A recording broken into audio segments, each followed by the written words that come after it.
Okay, we are live. Hope everybody's doing well. Hope everybody's having a productive day.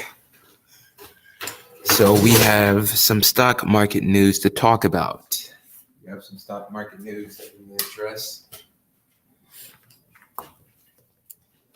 American Express has been a good play for people that are involved when it comes to what would profit when it comes to interest rates rising for everybody. The Fed chairman is pretty much saying that he's going to taper off of the monetary stimulus. The monetary stimulus programs has super seceded the economy, literally GDP for the past 2 years straight. IBE, get on the panel if you want to. And if you need my email, credit builder 475 when it comes to credit funding and also credit repair. But if you want to come up on a panel, come up on a panel. But like I mentioned, Albertsons has benefited from all three stimulus packages plus Biden increasing food stamps. So Albertsons stock has literally blew up in the past year 70%. So that means that all of the grocery store stocks will fall in line the same way. How I mentioned about Target, Albertsons, Walmart, especially Walmart, because they was the main ones preaching for a third stimulus, and they was actually going to the White House when it comes to lobbyists and getting a fourth stimulus out. So Walmart is actually one of the biggest power players when it comes to vouching for more stimulus for 180 million Americans. Plus, the child income tax credit was also most of that spending was used for electricity bills and food. So the food distribution companies, meat manufacturers, they made their most monies off of these stimulus packages. I still believe that it's still going to go up due to the fact that the rise of inflation and there's no price controls yet.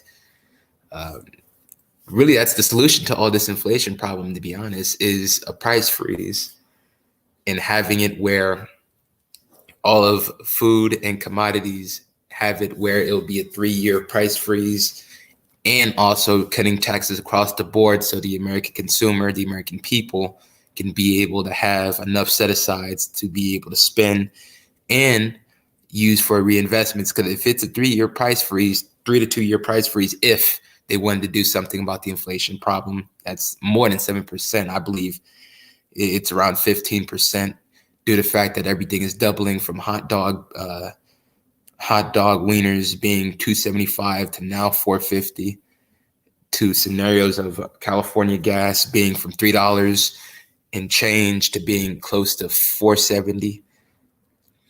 But I'm going to share my screen and we're going to look at some timber stocks. So timber stocks is how you benefit off the scenario of real estate prices going extremely high. So the ticker is wood. WOOD.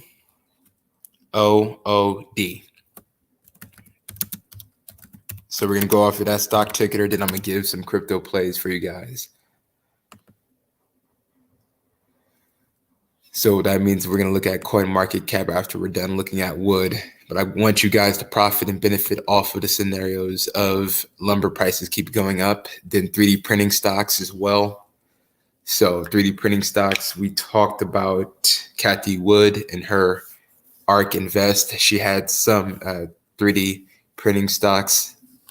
I think her ETF is actually a cheap discount to buy because she has all the blockchain technologies, all the biotech scenarios and plays that pretty much everybody should get involved in, because even if Build Back Better plan doesn't build up, that doesn't stop international governments spending money on these initiatives and getting these agendas across the goalpost. So I'm going to share my screen.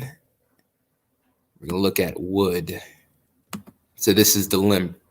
This is a very vital type of niche to be involved in, due to the fact that you must profit off of this. Because with gentrification, development, I don't know why I'm struggling like this. Development, pardon me.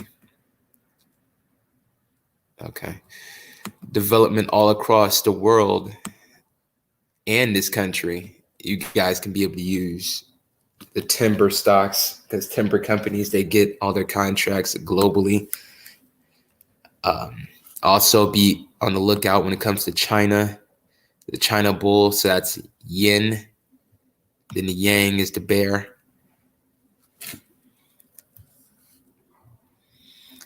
So this is the global timber and forestry ETF. So as we see today, it had a recovery. Past 5 days, it's green. The past month, downturn, but people should always buy the dip. Like huge dips like this would have been profitable for all my option traders to get a call spread when it comes from at least in between these middles. And you always use TradingView as a useful stock market trading tool. So as you can see, from the start of January, the top, bottom down. Past year, past 5. So as we can see, March of 2020 when it was at 41 or 31, went to $91 per share. They pretty much consolidated sideways. So that means that all of those skyrocketing real estate prices, this is the benefactor. This one, and I'm going to give you guys nail. So this is the 3X bear. Well, the 3X bull, pardon me. Nail.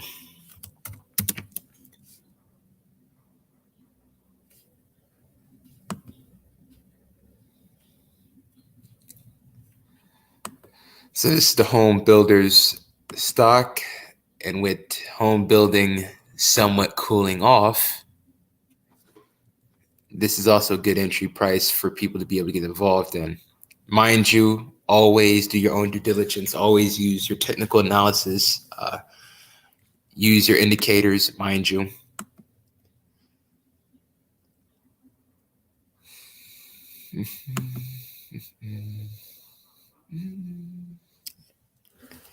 And I told people when the housing market cools off, always have your shorts. See, people that shorted made a lot of money. People that had their puts made considerable amount of money. They made considerable amount of money shorting this. So always look at the 3X inverses and the bulls as an opportunity for at least you to be able to gauge what is the market indexes of these sectors going at, to at least have a good strategy to be able to short. That's why all the option traders on the channel was loving the fact that it dropped from December, literally from the 30th to now as we speak. So I believe that the home building,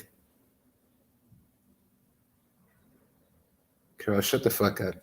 Like I said, when it comes to everything, people at least need to get a grit type of approach of the market, meaning being skeptical actually helps, because, we was at 34,000 when we really supposed to be at 40,000 right now. If we had a strong jobs market, the Dow Jones would have been at 40,000 points already.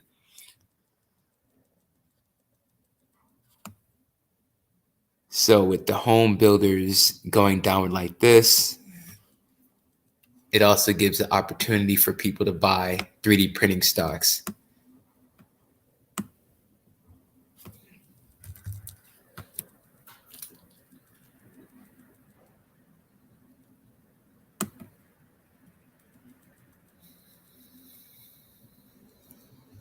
As we see, 3D printing stocks 5% up. So this is 3D Systems Corporation. So that's ticker DDD.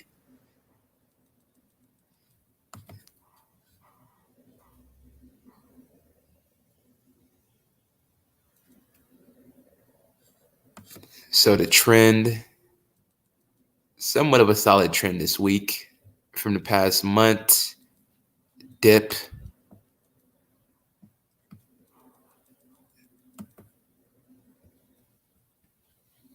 Past 6 months, shorting opportunity.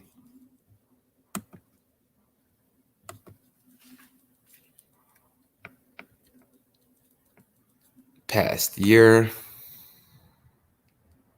could I see this as a buying opportunity? Due to the fact that 3D printing is going to be more in demand of the home builders to find a cheap alternative to build houses. Plus, you already got the media talking all this shit about literally making everything greener. You know, it is what it is. I don't necessarily believe that that notion, but whatever, it's profitable. So as you can see, I told you guys about this company in 2019. So I was looking like a dumbass in 2019, but I was looking like the smartest person in the room in the later stage of 2020. That was around the election time. So around the 2020 election, that rose up 900%. It took a crash, so all the short sellers, you know, they shorted the stock, got on the rise, shorted it again, rode the little consolidation with credit spreads, uh, debit swaps. People made a lot of money shorting these stocks. So I think it would be around $40 if it has a good, strong push when it comes from the government end, and also more companies buying and building stuff up, getting land and building on it. So I think one alternative to lumber would be 3D printing stocks. And that's triple D. That's DDD. Then I got to get on CoinMarketCap so I can give you guys a screen out when it comes to everything going. Juan, salute to you, man. Salute to you. Anybody that wants to come up on the panel, this is an open panel discussion. Anybody that needs my services, creditbuilder475@gmail.com. Creditbuilder475@gmail.com. Curl, if you're talking shit, man, just come up on the panel, man. You talking shit. Mr. I Am a Millionaire. Let's see what's your take on it. Actually, I like the shit talking, to be honest.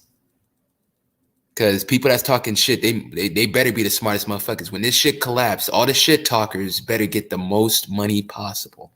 Because if they don't, then it just shows that they shit talking. They can't really back it up. They're not really a boss. They're not really a boss. Actually, they're a person that parrots shit. And I don't like parroting at all. That's why, in my own opinion, Jim Cramer stocks, everybody that watches Squawk Box, they are literally getting the most counterproductive advice ever, saying that uranium stocks won't blow up because of the fall of Afghanistan. That is insane. That is dumb. That is absolutely dumb. Well, I don't. Juan, I don't.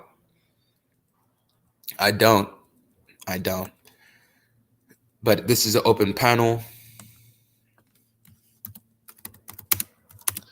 Anybody wants to book a consult, creditbuilder475@gmail.com. And we need to get you guys' funding. So you guys can beat out everybody, because when they block it gentrified, they be like, what happened? Your stupid ass should have got your credit repaired, fool. You should have got that funding. What happened? They didn't took over the block. Yes, they're going to continue to do it. These hedge funds is going to just play bully ball. And I'm not saying to necessarily beat out the hedge funds, sell them the deals. That's what we was talking about all October, November, was selling these hedge funds the deals, going on Tillis Properties, a hedge fund buyer in Atlanta, Georgia. Now, so for all the people that lives in Atlanta, Georgia, that lives in the Ben Hill projects, and yeah, I said it, the Ben Hill projects, that area is going to be taken over. That is an opportunity for you to take advantage. But people aren't proactive. I guess the media got to tell them to be able to do something like that. But the media isn't going to tell you. The media is going to lead you to slaughter. That's why I find it to be kind of hilarious.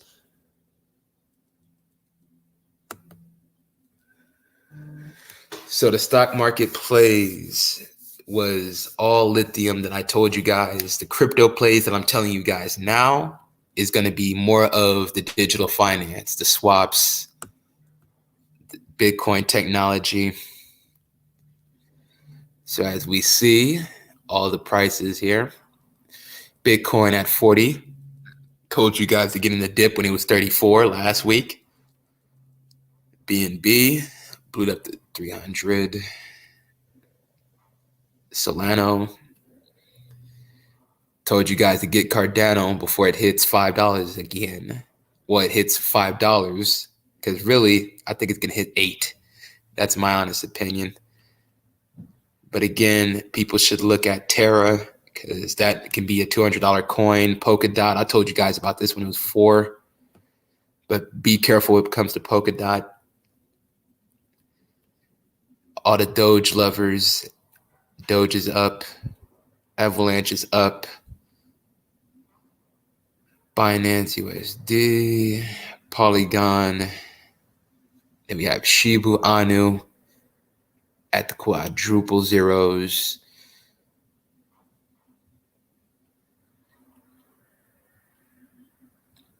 So Cosmos is my favorite one. This one. I think this can be a $150 coin based off of the hype plus partnerships that is down the line. Plus they got a nice community size. The market cap is big.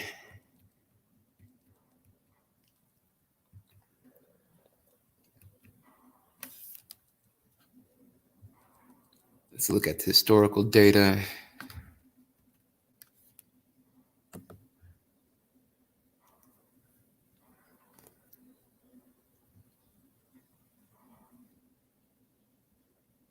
$1.2 billion in volume. That's actually what I like to see. This volume right here of 1.25 billion.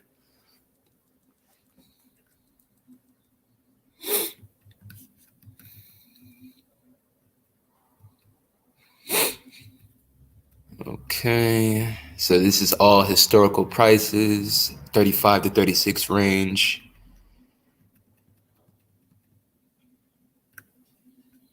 So right now, as we can see, it's a dip because it was at 42, highs was at 29. I mentioned 50, so that's double the price. And see, and this is why Bitcoin need more inverses, because you guys in America need to profit off the downturn of crypto coins. Like my Canadian listeners, they invested in BITI and they made the most money shorting Bitcoin. They made the most money shorting Bitcoin.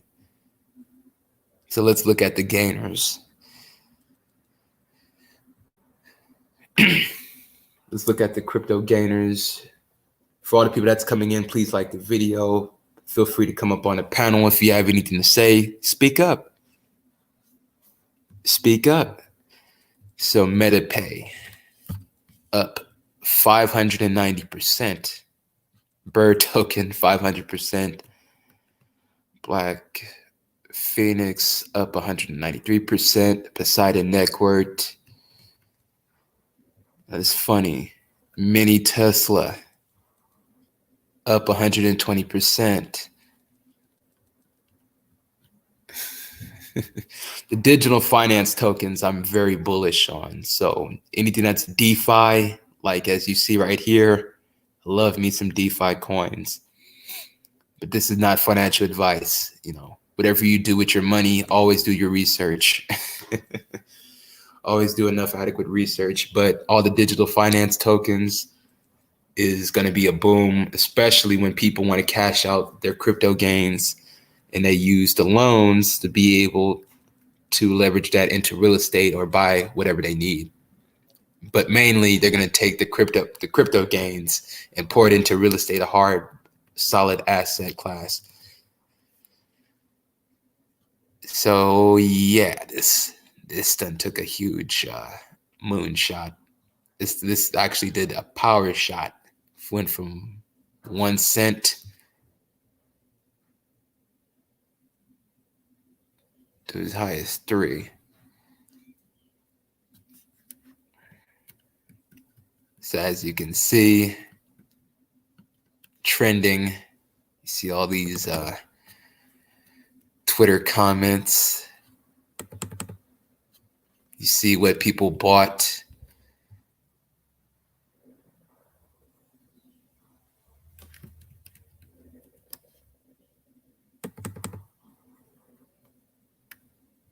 See all this hype, people buying the dip. So if they bought the dip on the 31st, they are a very profitable man today. They are extremely profitable man today because they bought the dip. You got these comments coming from January 31st. And as you can see, currently today, the shit blew up. I recommend y'all to follow these people, to actually do the research on these people and start following them. Because if they was on that shit January 31st, then their opinion is very profitable. Their opinion actually matters. Star, salute to you. Salute to you. Shit, I'm paying off debt right now. Shit, I can actually help you, Juan. Actually, I can help you get that certain shit structured and get you some funding. If you're self-employed, cool. If you got your LLC, EIN, DUNS number, SAMS.gov number, so you can start bidding on government contracts, even better. So HBAR. So let me research HBAR.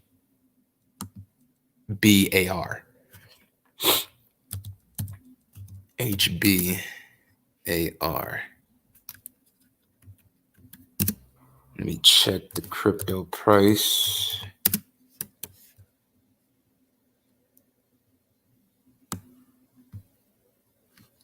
I'm gonna share my screen and we're gonna look at HBAR. Sheed, salute to you, man. Anybody wants to come up on a panel, man, click on the link. Click on the link. This is very interactive of a conversation I need everybody to be involved in. Like, I'm serious, because I'm the only channel that's talking about any type of strategy involving a certain type of crash, at least in this space, because there's a lot of spaces that are talking about the big short play on credit default swaps and people taking shorting positions and finding out scenarios of what's going on in crypto, which that's all beautiful. That's all beautiful. But people should also look at what the hedge funds are doing when it comes to their plays. So after this HBAR crypto, we are going to look at whale wisdom, so you guys know what the hedge funds are doing. You know, the people that's going to whoop your ass if you don't pay attention. Okay. 24 cents. Check this coin market cap. These hedge funds don't give a damn if inflation goes to 0 to 1 million. Only thing they care about is that cash flow, that profit. And people talk about eat the rich. Nah, it's more like the rich eating you. Dumbass AOC talking points, man. People should get more involved when it comes to these markets and indices, world indices at that. Because you got China influencing the crypto market, where if China pulls out, then this whole market is going to be at $20,000 a crypto coin. And that's true, because $1.3 trillion pulling out within 24 hours, that was making everybody shocked. That was getting everybody on the edge of their seat. Everybody was asking me, is this the end of crypto? No, it's not. When people said that, it was around $34,000. I told people to buy the dip. Always buy these dips. Always buy the dips. Okay, so this has 170 million in volume, $170 million in volume, and it tripled. So look at the volume from one day of the second to the third day. It tripled. It literally tripled in volume. Hence why the price action is high compared to the open of yesterday. So Hedera, put that in your watch list, everybody. Put Hedera in your watch list. If this goes to $1.50, you can thank Platinum. You can thank Platinum in the chat.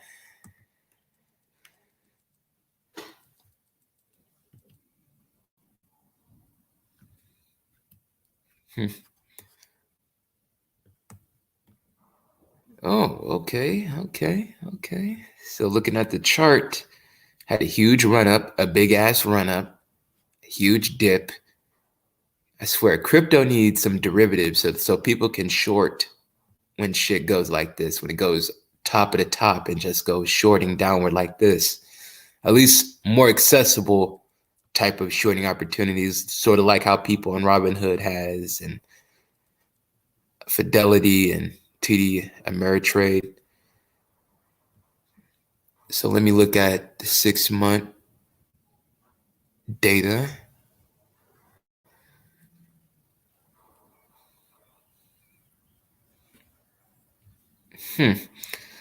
Okay.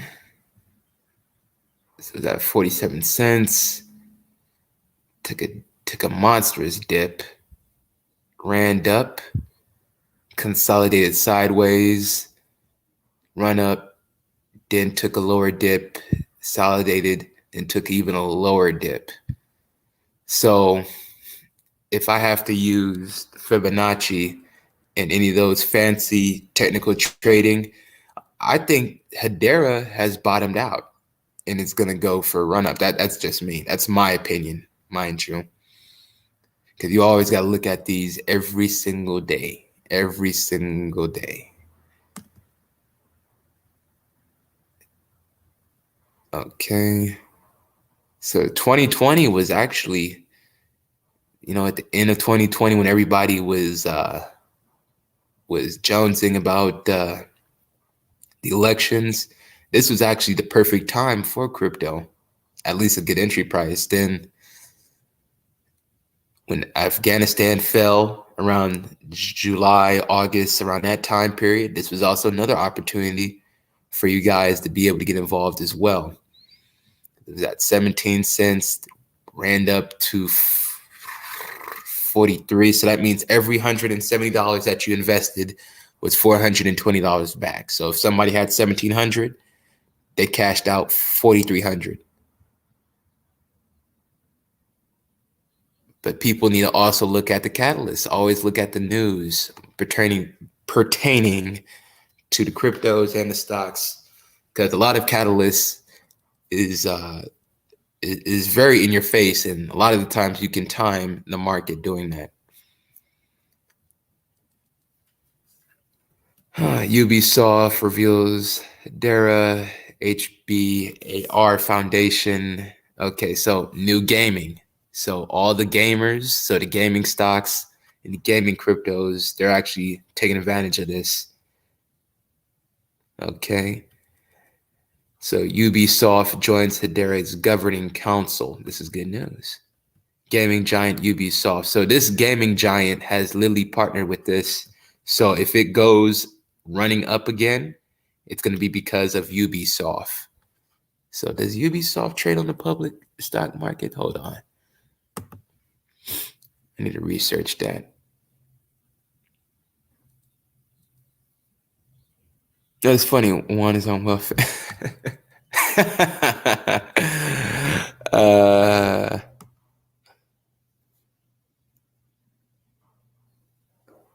Holochain to be the next chain link. Okay, so let's look at Holochain right now. So I'm giving you guys all of the cryptos that y'all needed and y'all been asking for like the longest time, at least analysis. But Ubisoft and Hedera, that's a beautiful play right there. That's a beautiful play. Due to the fact that Ubisoft is joining their governing partnership, so they can literally have it where anything that's involving of their gaming, they can add that to any game systems that are involved in. So that's a beautiful partnership. That's actually a tangible partnership and not just some fly by night type of crypto coin that isn't really teaching anything. So I'm gonna go on Holochain, pardon me. Holochain. There you go. Holochain has solid technology. Okay, so it has been approved by US. Okay, so it has been approved by patents. Okay, and also under a penny. Okay, so I'm gonna share the screen so the audience can see. For all the people that's coming in, please like the video. Like, damn, man, the like is so free. It's so free. It helps everybody else to see the information as well. Because with crypto, you need everybody in your mama to be able to invest in it for any of these things to go up. And that's like anything of these coins can be able to go up. You know what? Holochain, if it has all of the technologies, the US patents, then it going to 10 cents, that can make everybody a pretty penny. That can actually make people a 15x.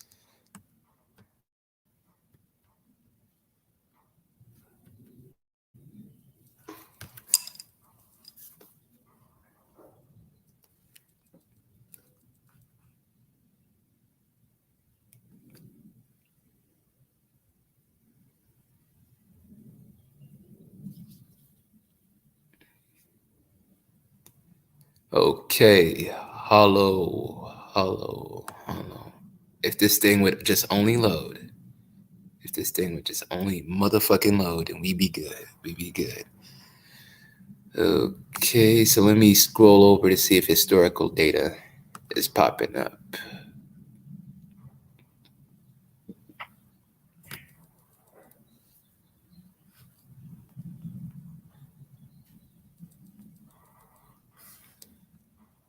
Okay. Okay, so what's the volume for today? So the volume has, okay. The volume has really been up for the past previous days. Market cap, 757 million. Okay. So my question is to it would be, what is you guys' price target for anybody that is trying to get involved in it? Because I say 15 cents. If this goes 4 cents, that's a 10x. What's going on with Facebook or Meta? Overvaluation. Meta is not doing well. And I wasn't a fan of Meta. Everybody else come up on the panel and I was saying, what do you think about Meta? I'm not a fan of Meta, no. So for all the people that shorted, all my traders that short on stocks, the bears of the community, they're winning. They're winning. They're winning. So to be honest, they need to eat Meta, but Meta lost $230 billion. That is huge. Now it can recover. They're going to do, because they were supposed to do a stock split, but I don't know if that's still in the cards now with all the problems that's happening now. Okay, so blockchain cuties universe, the cutest NFT crypto game on 6 blockchains collect adorable cuties. So this is everything that's trending on this cuties. Okay. Buy one time per day, $300 and do it. Can't find no damn data. That's the problem. What's the problem? Trading view.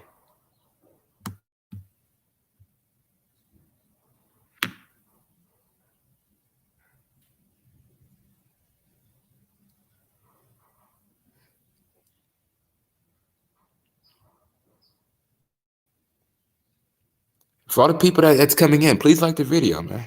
Like the video. Like the video, because I have a lot of shadow listeners, man. A lot of people that don't want to give your boy no credit. I get it. I get it. Okay. Now let me look at these stats. So the price is up 7%. So the 24-hour low, high and low, it's pretty much the same. Trading volume, 51 million.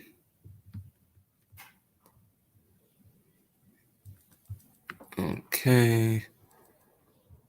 So up 8% in the last 24 hours. Okay.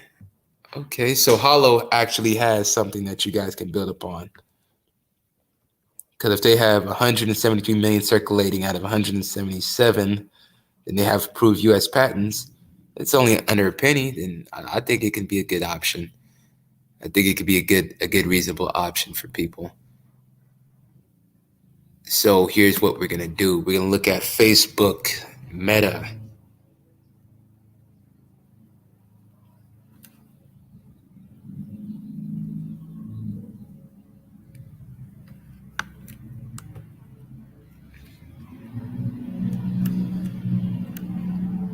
Okay, okay.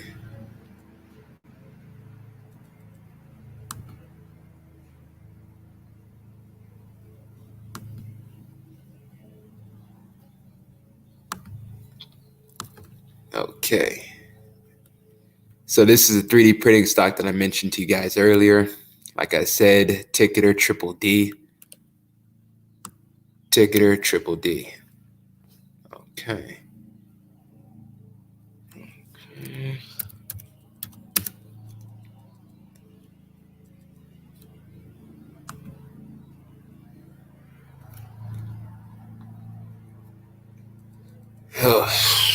So for all the people that hates Facebook, you're supposed to short it. You're supposed to short. But the problem is with shorting, it's expensive, especially when it comes to a stock like this. Shorting Meta would take about $5,000, $5,000 to $10,000 easily, and that's if you're doing like a cheap poor man's covered call. So yeah, we see that it was at 300s. It tunked. It somewhat rose up $3 in the price action. So for all the people that shorted, all the hedge funds that shorted, they made a lot of money.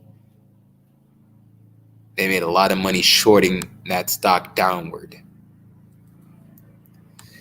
But my opinion on Meta got to get its shit together. Meta has a lot of controversy. Well, Facebook always has been very controversy filled, but that's a huge steep. That's a very huge steep downward.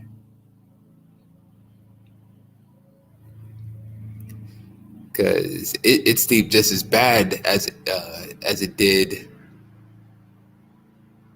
when the lockdowns happened, as you can see, like a huge drop off.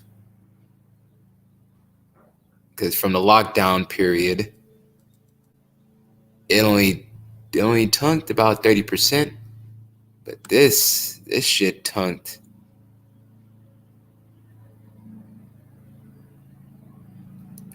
Hold on, around 30%. So it's in the same equivalent. But today's a different day. But really, Meta will have a recovery.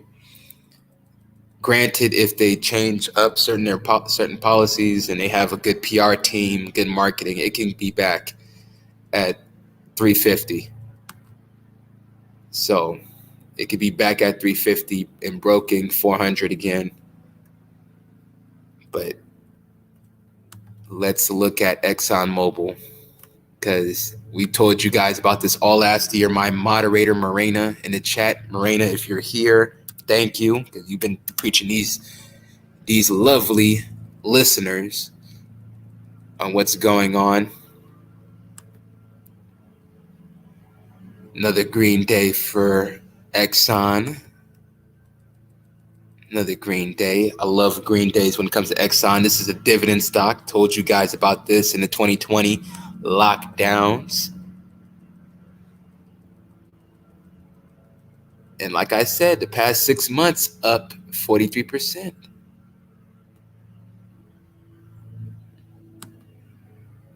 The past year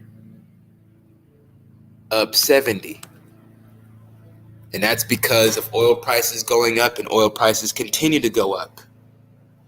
Expect oil prices to keep continuing to go up until change of administration, based off of the energy policies.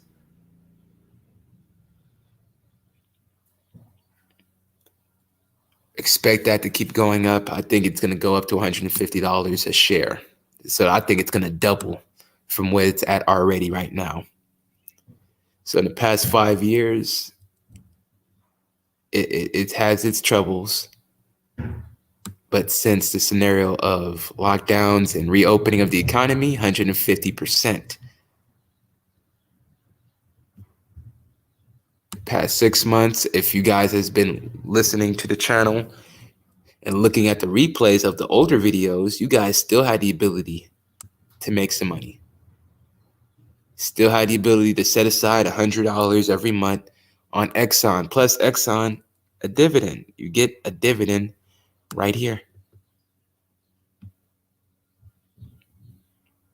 So you set aside your monies, you got a dividend. You can reinvest it elsewhere.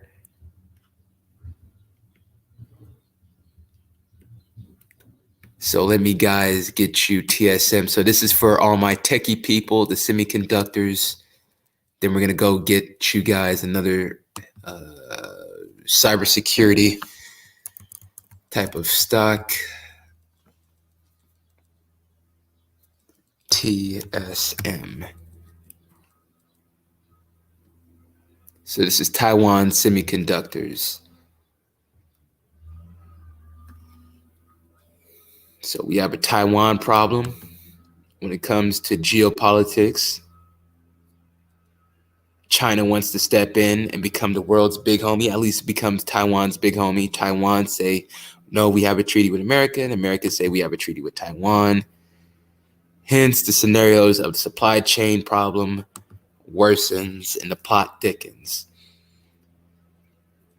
So in the past 6 months, that is the chart overview. And I'm going to hold on to this bad boy until it hits $250. That's me. That's roughly me. And when I recommended you guys Taiwan Semiconductors in the start of the Biden-Harris administration, it had a big run-up, went down, had another run-up, went down, and that's because of the instabilities that's going on in China. So the CEO, CC Wei,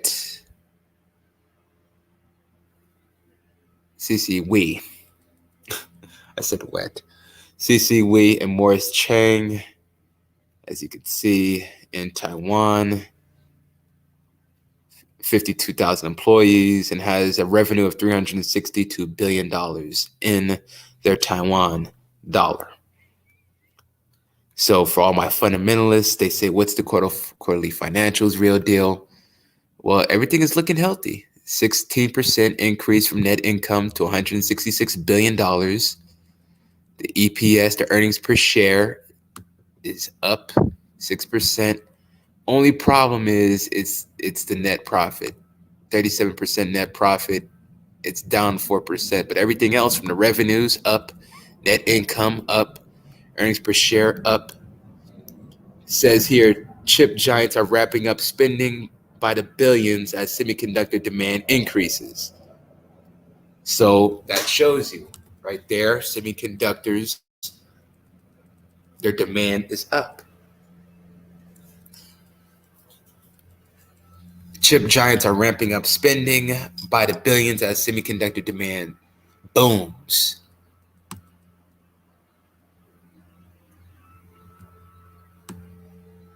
The world's largest contract chip maker, TSMC, has committed investing over $100 billion over 3 years, ramping up production. Rival Intel announced late last March to spend $20 billion in 2 chip plants in Arizona. And for all the people that want to know where's those chip plants, I believe it's in Tucson and Phoenix area. So people that are real estate investors, research what the hell this company is so you can find out what it is. And if you're in those areas, when it comes to investing, invest in the land near those areas so when they have to cash you out, you get it at a premium. Or you can build around the surrounding areas. People usually do apartment buildings around plants so they can be able to get action on that opportunity.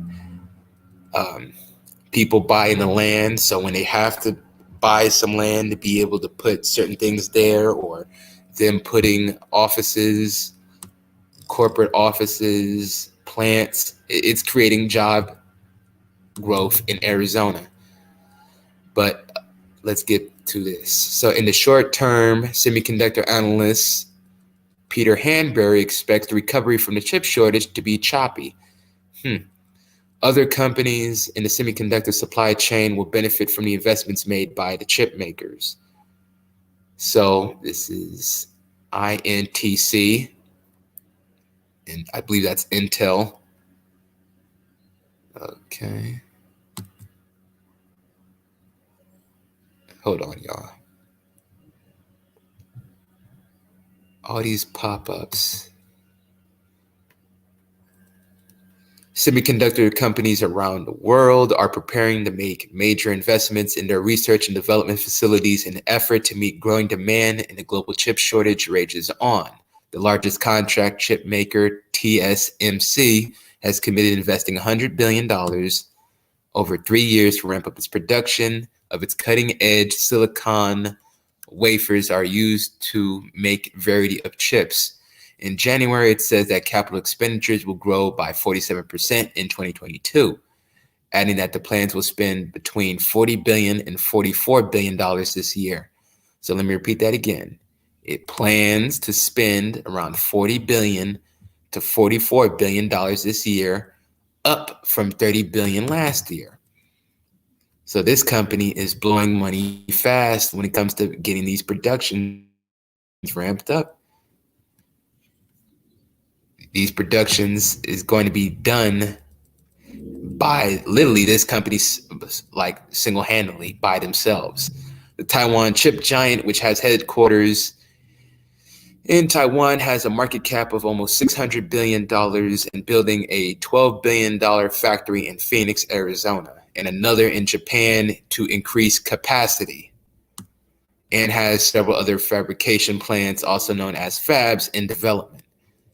So this is mainly the meat and potato of the news that you guys need to know. So that company is literally putting aside $70 billion, like completely. What's going on, Raymond? This company is literally putting $70 billion on this scenario of ramping up its production, making sure that everything is calculated when it comes to fixing the supply chain crisis of the chip shortage, providing more jobs in Arizona.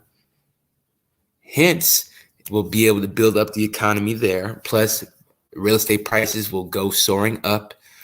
Apartment builders, they're going to benefit the most, because if that expands around thousands of jobs, people need somewhere to live. People need somewhere to lay their head.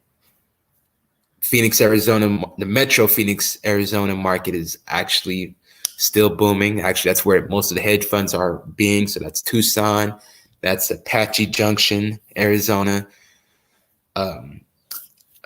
Flagstaff, Arizona. All these billions of dollars that the chip makers are making to be able to ramp up their production, you can profit and benefit off of that with TSM stock.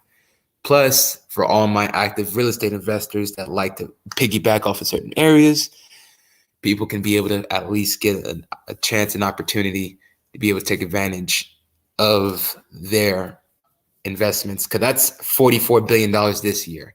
They invested $30 billion last year. Plus, you have a commitment of $200 billion, well, $100 billion in the next 3 years. So they're going to add on another 100 billion to the 100 to probably to 140 billion that they already spent, plus expenses. But for all the people that's coming in, please like the video. Please feel free to share, like, and subscribe. If anybody wants to come up on the panel, feel free to come up on the panel. Morena, I see you. Raymond, I see you. Bossy, I see you. She, come up on the panel. Daquan, Mr. Young, come up on the panel. Come up on the panel. Anybody wants to come up on a panel, the link is in the chat. Let me open this for y'all so y'all and be able to get this. But Morena, ExxonMobil, I don't know if he was listening, but ExxonMobil, your play of the year, increasing up even more opportunities and more dollar bills to be made when it comes to Exxon. Plus, you get a dividend. Plus, you get that dividend.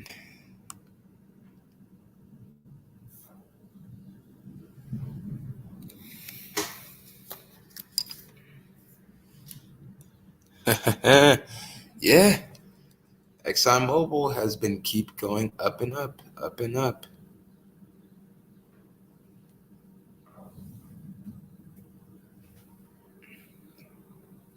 Give me one moment, everybody. Give me one moment.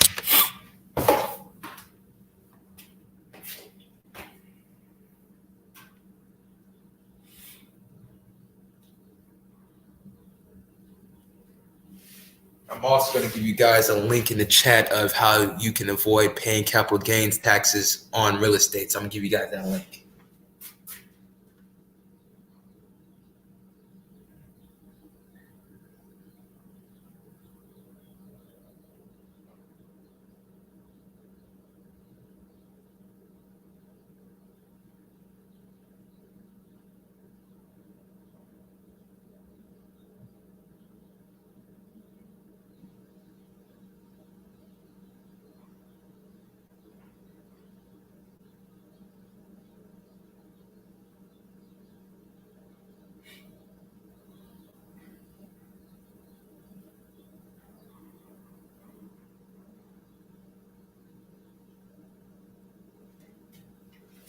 So I put that link in the chat.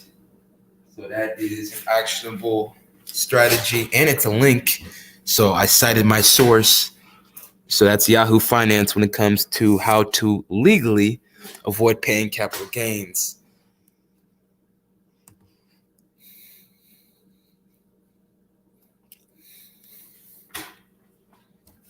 So that's a sourceful link. So all the people that are pretty much on the basis of they don't like researching certain stuff on their own, and they need certain stuff pushed to their way, that link is very useful.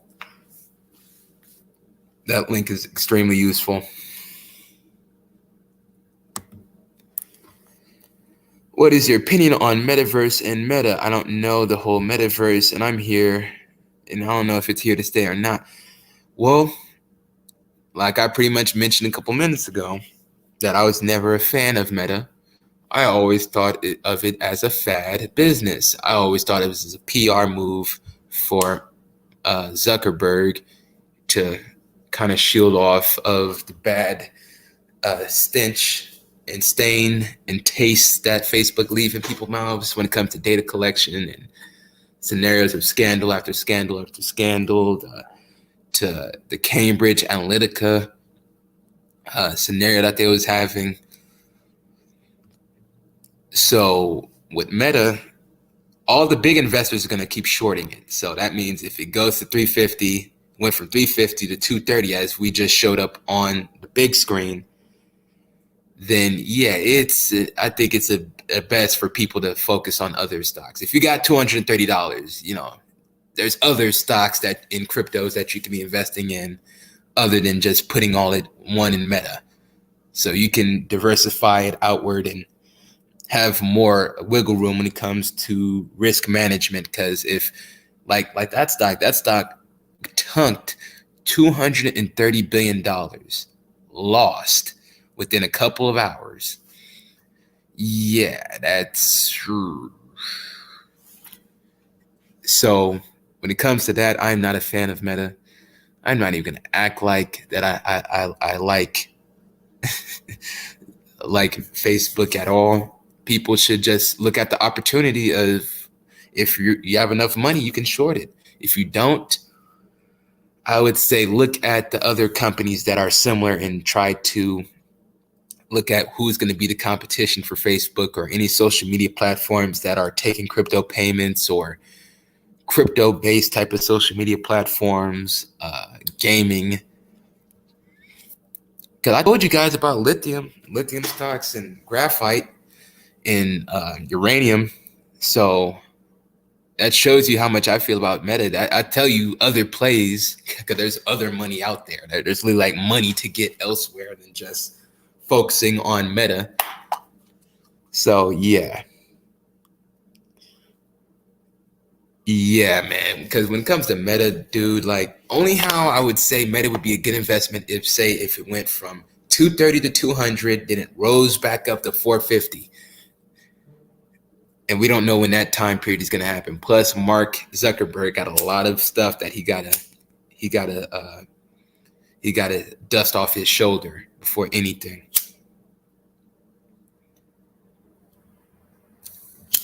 But it's good to see you, Raymond. It's good to see you, Raymond.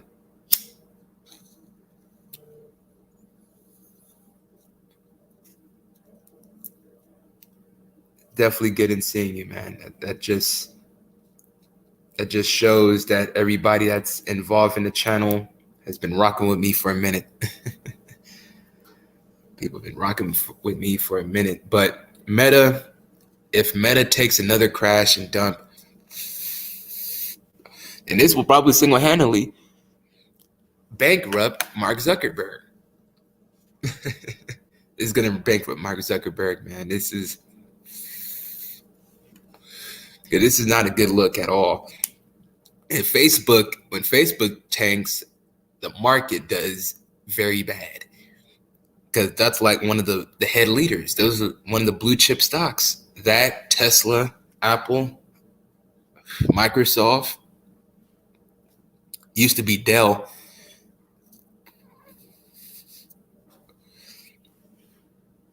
Yeah, man. Uranium recommendation that was for y'all to benefit from Joe Biden's fuck up, man. Like I told you in January of 2021, God damn it, we don't like this motherfucker, but we gonna profit off of him.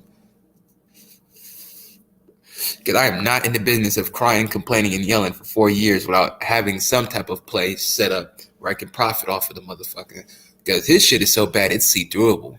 So the uranium plays boot up. The Afghans that are coming here to America, they're getting their tech jobs and their data entry type positions. And, it is what it is, but that should motivate a lot of people to say, yo, let me step my game up.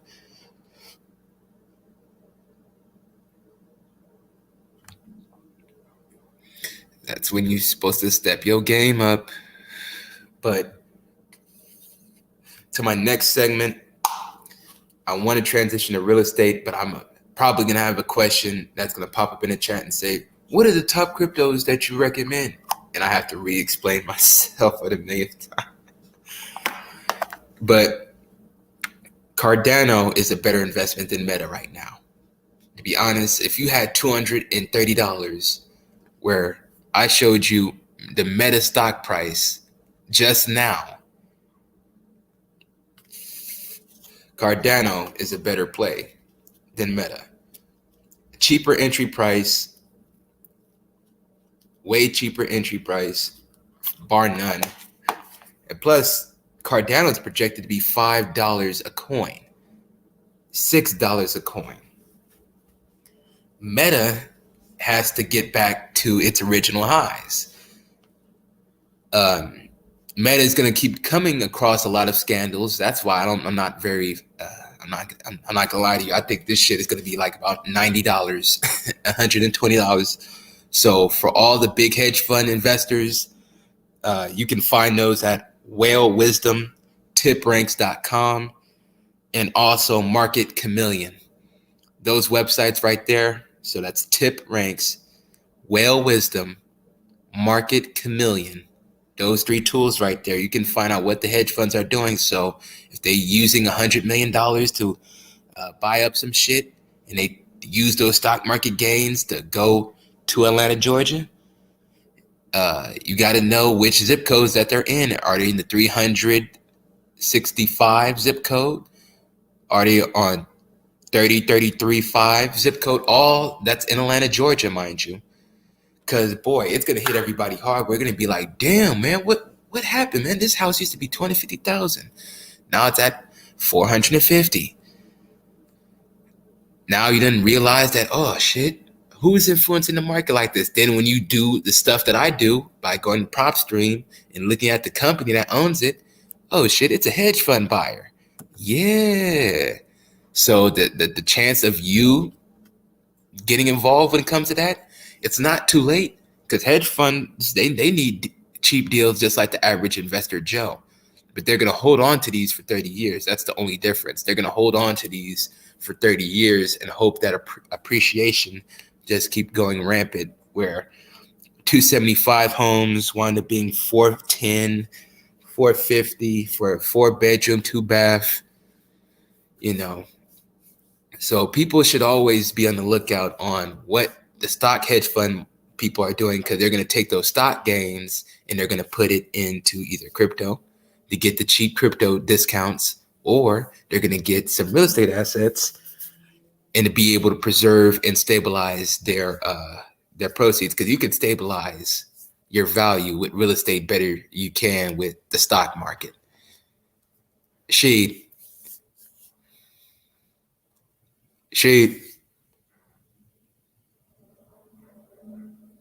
But whenever She'd get his audio correct, but hedge fund buyers is going to be to the standpoint of $250,000 to $500,000 range.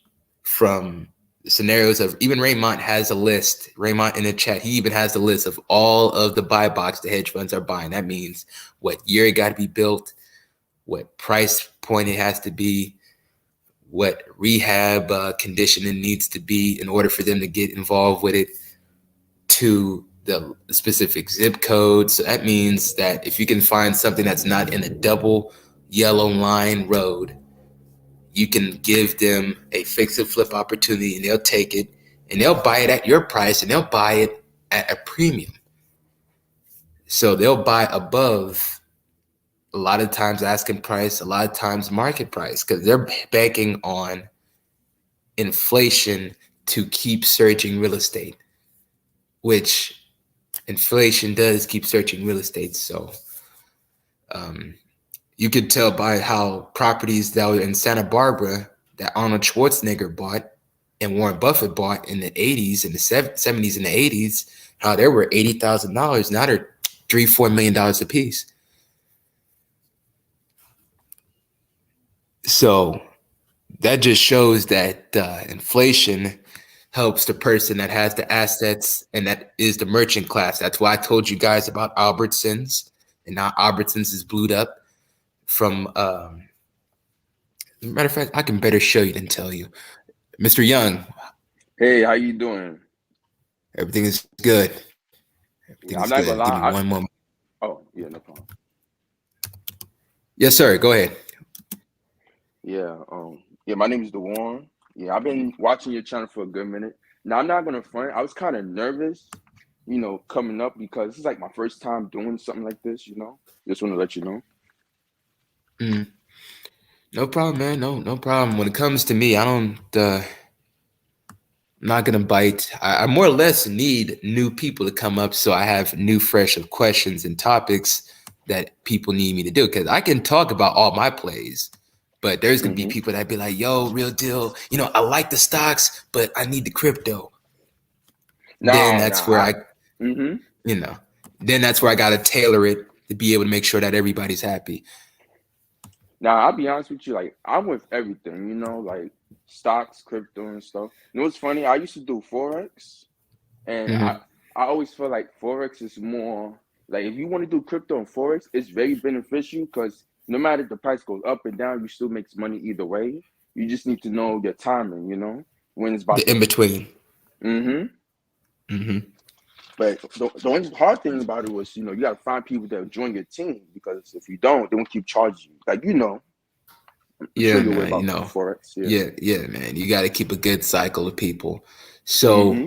okay. So I told people about, and you can go to my videos on the video that I said stocks to buy before third stimulus hit.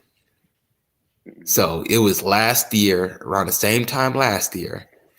I told motherfuckers, don't take my advice, but do your research on Albertsons, because one, Third Mm-hmm. stimulus is passing. 2, Biden's sleepy ass is increasing food stamps by 28%. What's it called? Albertsons. Albert. How you spell it? If you mind me asking. Uh-huh. Albertsons Companies Inc. All right. So the grocery stores is literally the most profitable thing when it comes to inflation, stimulus, That's increasing true. food stamps, uh, anything. Right now, anything, especially when it comes to when the money printer was really printing out. But I told everybody this around this time period, and as we can see, Mm-hmm.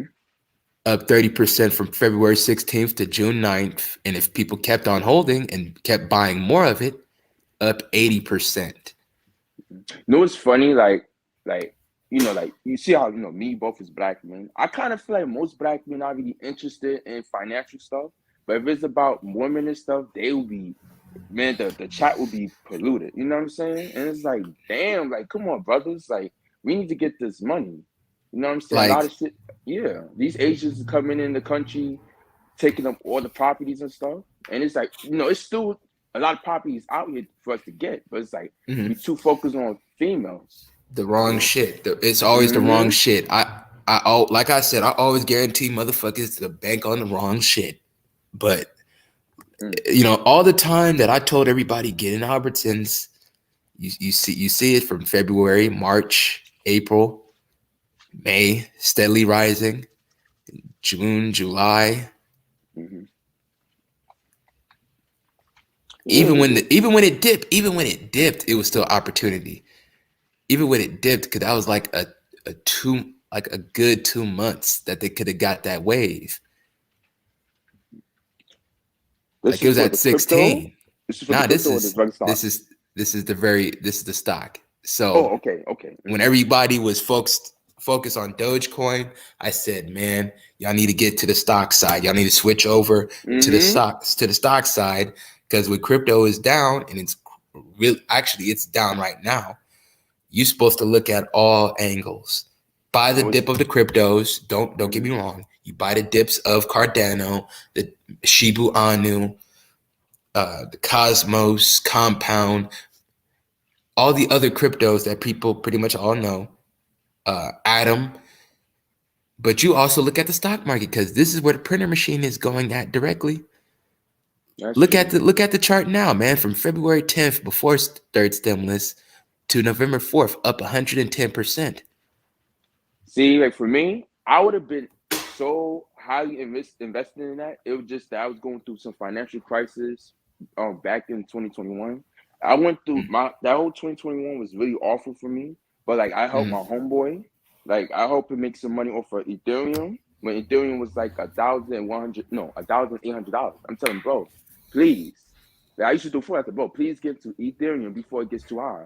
So I made him I helped him make like 1,800 in profit. It could have been more, but we got he got too greedy. I said, bro, do not get too greedy. It's gonna drop again. Luckily, it came back up, and I told him hurry up and cash out, and he made like $1,800 off of it. Yeah, man. Because one of the guys that's listening, he probably listening right now, Craig. Mm-hmm. He spent $900 on Shibu Anu and got around 8,795 on Shibu Anu. So, and he just rode a wave. He was just connected when it comes to the Twitter audience. That's why I tell everybody, if you guys don't get a chance to listen to me, or if I'm not live, you always go on Twitter, you hashtag the stock, or you dollar sign the stock, or you dollar sign the crypto. So that's dollar sign BTC, dollar sign ADA, dollar sign Oh, that's how you do it. HOL. And you can find all of the people that are in their little Discord chats. You could go to their lives, literally their Discord or Twitter lives, and you can Wow. get all of the necessary stuff that you need.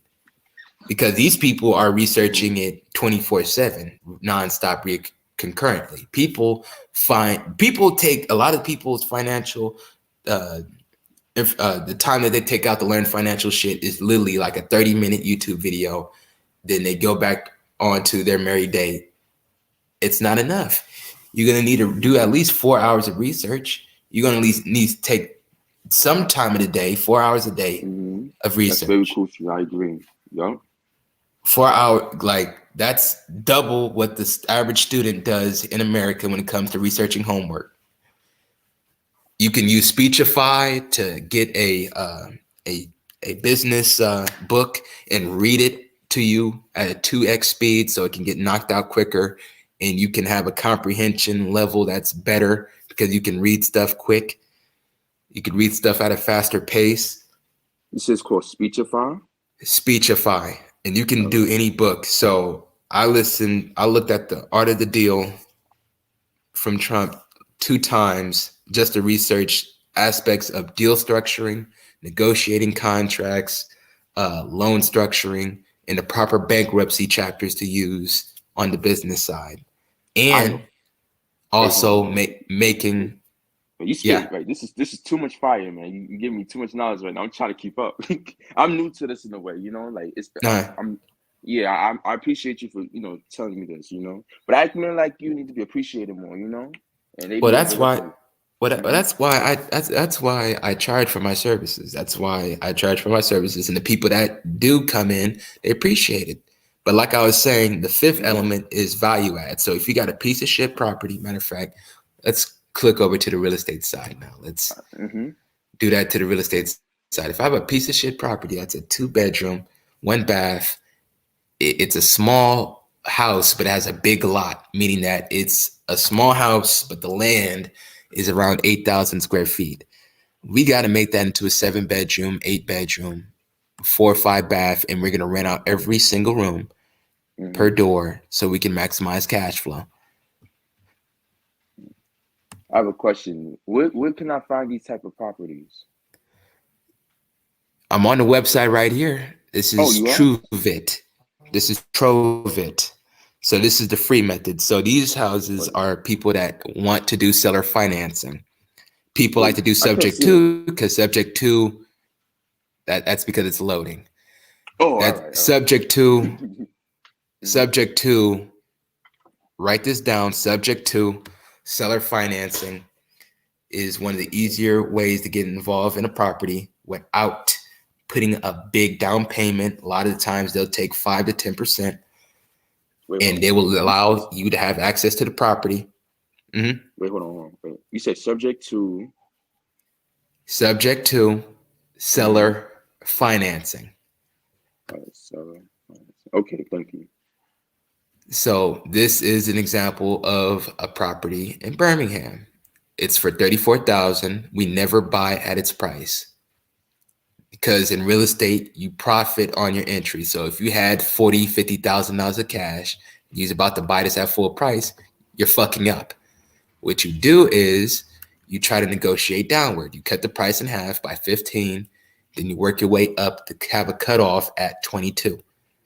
Then a quick 10-day close if you had the money to fully cash them out. So right here, this is a discounted real estate available currently, tenant occupied, $500 a month. The lease will expire February 2022, so it expires this month. With composite roofing, gas furnace, I got a gas furnace, hot water heater, electrical and plumbing was also updated over the years. This property offers a lot of potential and worth. Adding to your portfolio in order to sell or hold it for your portfolio. Blah, blah, blah, blah, blah, blah, blah, blah. Okay, this is a 3-1 Mm-hmm. bedroom bath. So you got 1 bath, 3 bedrooms, each door. Try to rent it out for $400 each door. I have a question. Which website you on? You don't mind me asking. TROVIT.com. Uh, So uh, this needs to be developed. If we're gonna just do it as a standalone, $400 per door, but this needs to be knocked down and this needs to be expanded. Now, my construction loan will come from Cash Now Homes LLC, or it will come from my other partnership at Capital Cash LLC. So I want to knock this down so I can make a 8 to 7 door multifamily. I want to make it into a multifamily due to the fact that I can get more for my dollar. I can charge $500, probably $600 per door.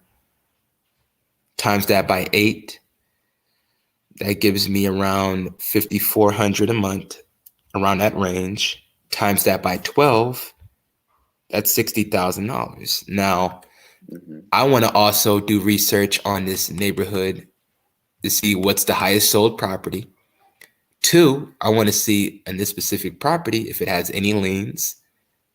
And a lien is if they owe any type of debt, maybe a mechanic's lien, somebody try to build up something in the back of the house and, they haven't paid and they just put a mechanic's lien. Or back taxes, that's another lien. If they haven't paid any mortgages, I want to know if there's any mortgage on this property. So that's something that you keep in mind. So I'm really giving you a tutorial. All right.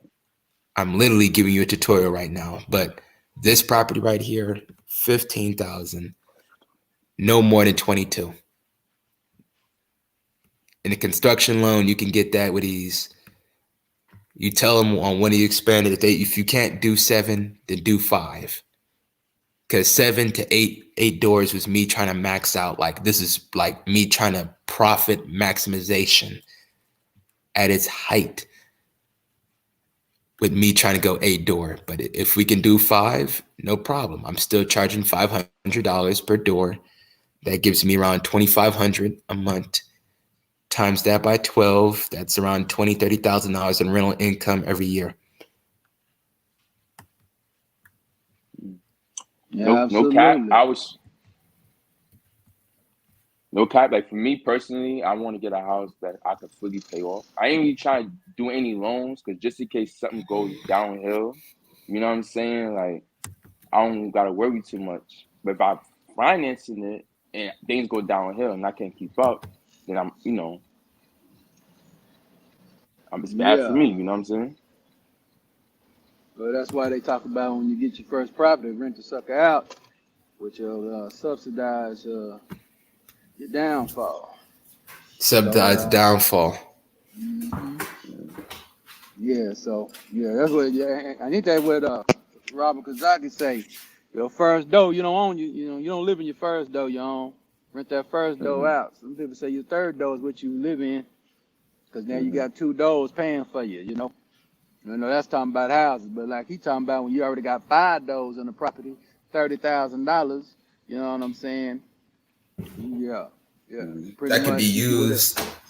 That could be used for another investment property because 30,000, you can get yourself a $250,000 property, get you another construction loan, and build up on it again. But it depends on what area that you're in. Like I had one of my longtime listeners, Super Triz, to come up, and he actually invests in Seattle, and he says of all the scenarios, the headaches of dealing with contractors, in the time period and the holding cost, that you got to factor everything in. So he didn't say it as something to deter you away from real estate. He just gave you something to keep your head up on and be mindful of. So your construction costs, if it's 70,000, you overestimate it at 120,000. So you can profit every single time at closing. So that gives you $40,000 to take home for something that you only had to put 10% down. That's how you look So, at it, man. Because it's really all about cash flow anyway when you're dealing with your business. yep, You know, yeah, you're just yep. trying to keep it flow. And you live off the 10% of whatever come in every month. That's what you put in your pocket. That's what CEOs do when they start their businesses. They try to live off 10%, and then they get the bonuses in the quarterly when they get their real bread. So that's how it goes. So that's how you gotta look at it, man. Just an investment, man. That's where you get to where They call interest-based living, man. You're living off the interest of what you're doing. So you got enough things going on, then that's when you blow up, like Martin would say. Yep. I'm Oh. about to blow up. Yeah, I don't know. Showing my age, man. I'm 45. Shit. Let's go. Oh yeah, I All came right. in here for another reason though. Keep your fingers Yeah. crossed, man. I think my Social Security card came in today, so I got somebody that's gonna go get it and take a picture of it, and I'll be able to send that out to you, man. Just keep your fingers crossed. All right. Hopefully, No hey, problem. yeah. I can add Go some ahead. trade lines on your credit. I can add a big limit on your trade line, or big limit on your credit report by adding a $30,000 trade line with 5-year age history. So that's going to boost up your score by 80 to 120 points. Mr. Young, are you here? No, I'm here. I'm just listening. Okay. But I hope you take that in mind, that if you're literally in like ground zero, trade lines can help you get access to some type of funding, man. Trade line. All right. So Take that what's in a trade mind, line? because If you don't mind me asking. so a trade line is a credit profile. So say if your mother had an American Express card and she'd been having that for 15 years, Yeah. she can add you as an authorized user, and that means you have access to her credit history. And if she gave you the card, you have access to the card as well. But what I'm doing with Prince is he needs a trade line. I will just add good credit history from my personal credit profile and sell it to him, and he can boost his score. Hence, he can get access to credit cards and loans. So, with that being said, a trade line is just helping you boost your FICO score. So, Experian, TransUnion, Equifax can see that, okay, you have a history of 5 years and a $30,000 limit. You can get access to an $8,000 credit card if you're literally starting with zero, like literally nothing. If you have like no credit history, and I add a trade line, you can get an $8,000 credit card, and you can do whatever you need to invest in your business or cryptos or in a real estate like this. Okay, so this is an interior lot with a 50-foot footage on Houston Ave near the 12th Street. The seller is installing water and sewer taps. The property deed restricted to no mobile homes or modular units. Okay, so no mobile homes on this. Unfortunately, that's why I thought I can be able to see. But it, okay. But all of its other types of structures are permitted, including metal buildings and RVs. The city does not have an RV ordinance, and a placement permit is required. Okay, so a placement permit, no problem. So I just need a permit to be able to put these RVs. Seller financing is available, full list price with 10% down, 8% interest for up to 15-year term with no penalty for early payoff. Okay, so that means they want 10% down of the actual listing price with 8% interest that you got to pay to them for 15 years. Now, in order for you to get access to this, they have an RV ordinance, so you can't rent it out to RVs unless you get this placement permit. So you got to do the research. If you're an investor that's interested in it, they would do research of the placement permit. They would get themselves an attorney, a zoning attorney that's in this area that can tell them all the 411 details. That's why having an attorney on retainer is like priority when it comes to doing things, because you definitely need to know what is what. So it says here 3 blocks away from Bayfront Park, walking trail and public fishing pier, minutes to City Harbor's boat ramp access. Community has paid police services, volunteer firefighters, EMT. Matter of fact, And the village is also known as sports fishing and duck hunting in San Antonio Bay. Okay, buyer pays for title policy.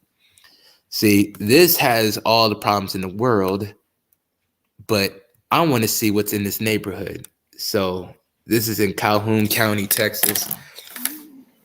So I'm gonna research the neighborhood. So if the property isn't a deal, I like to look at the surrounding neighborhood, because actually this has all of the makings of tourists, because fishing is big in Texas. Hey, Airbnb. Mm-hmm. Well, I'll try to find a land lot in the area, try to find a land lot and build up on it, then do the Airbnb. So yeah. If the property is expensive, you find the cheapest land lot in an expensive neighborhood.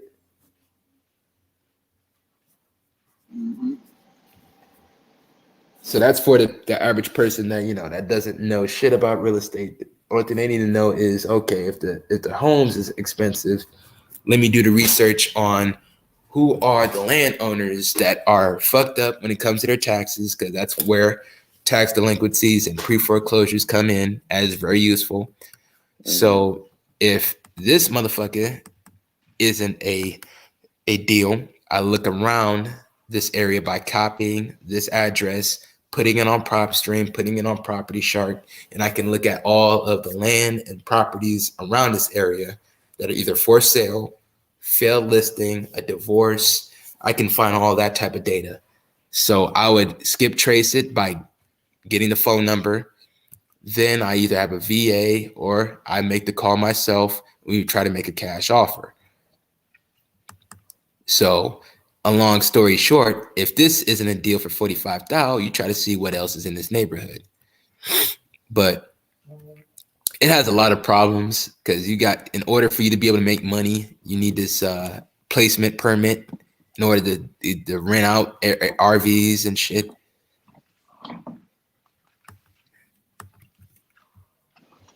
So that's the only problem with this. Okay. I'm trying to find a Houston property, but I keep finding land. Seller financing on land, which seller financing on land isn't a problem. You just need a development plan like this one right here. Mm-hmm. You would have to chop that price down to the 800,000, because they went damn near 2 million. 800,000. Then a lender like Mark, he would say, okay, we can structure 10%. Only thing you need is 10% down. So use the business credit funding to put the 10% down. Then you get a construction loan to either build an apartment building or a series of apartment buildings in this plot of land right here.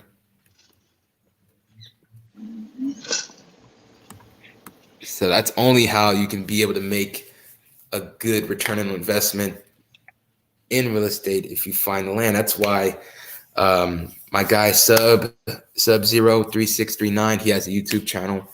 He was looking for, and he probably still is looking for, real estate land in Alpharetta, Marietta, Georgia. So those are all Georgia areas that he's looking for when it comes to land.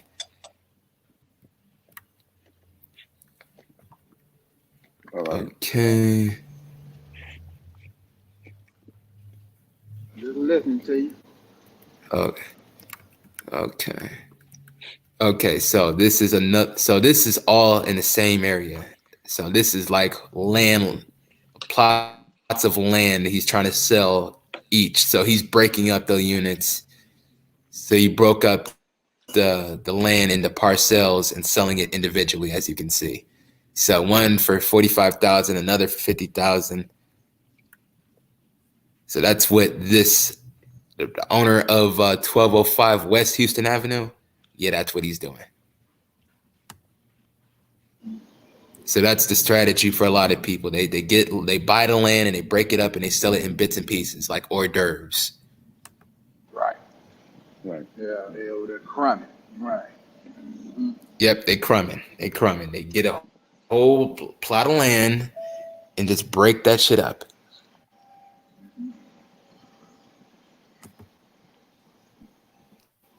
Yeah, 'cause they probably got the whole plot of land Okay. for a good deal too.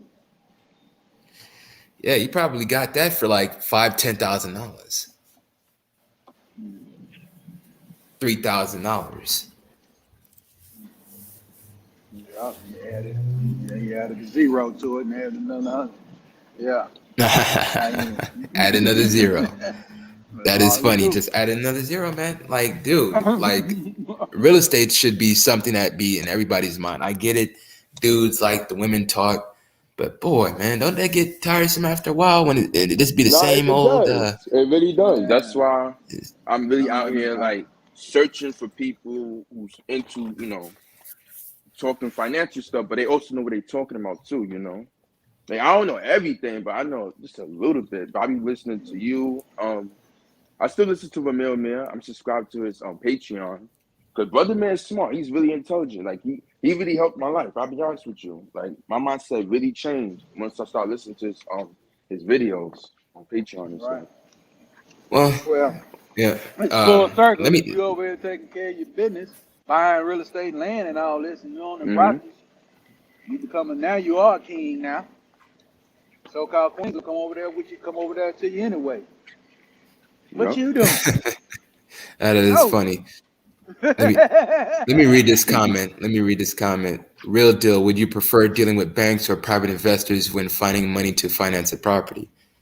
That's where Mark comes in. Mark is the loan officer. Like Prince will have access to Mark.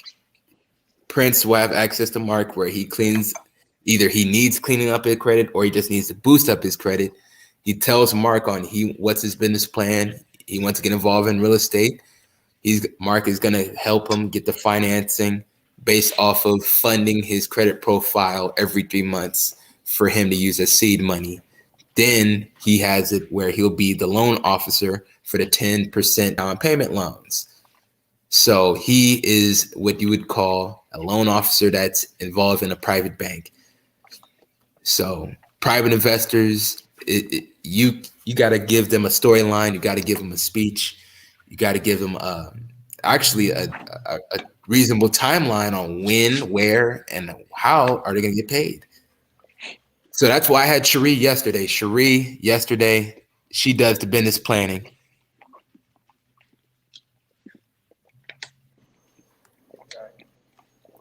So Business yes, plan on the real estate Yeah. side. She just do business plans in general. she in general. So she has literally used the business plans to fund real estate deals, to tech investments. Right. Plus, she's the grant lady. She's the grant lady that keep everybody informed when there's a grant giving out public grants for men and women and minority businesses. So that's why that Sam's number is important. So you can bid on minority contracts.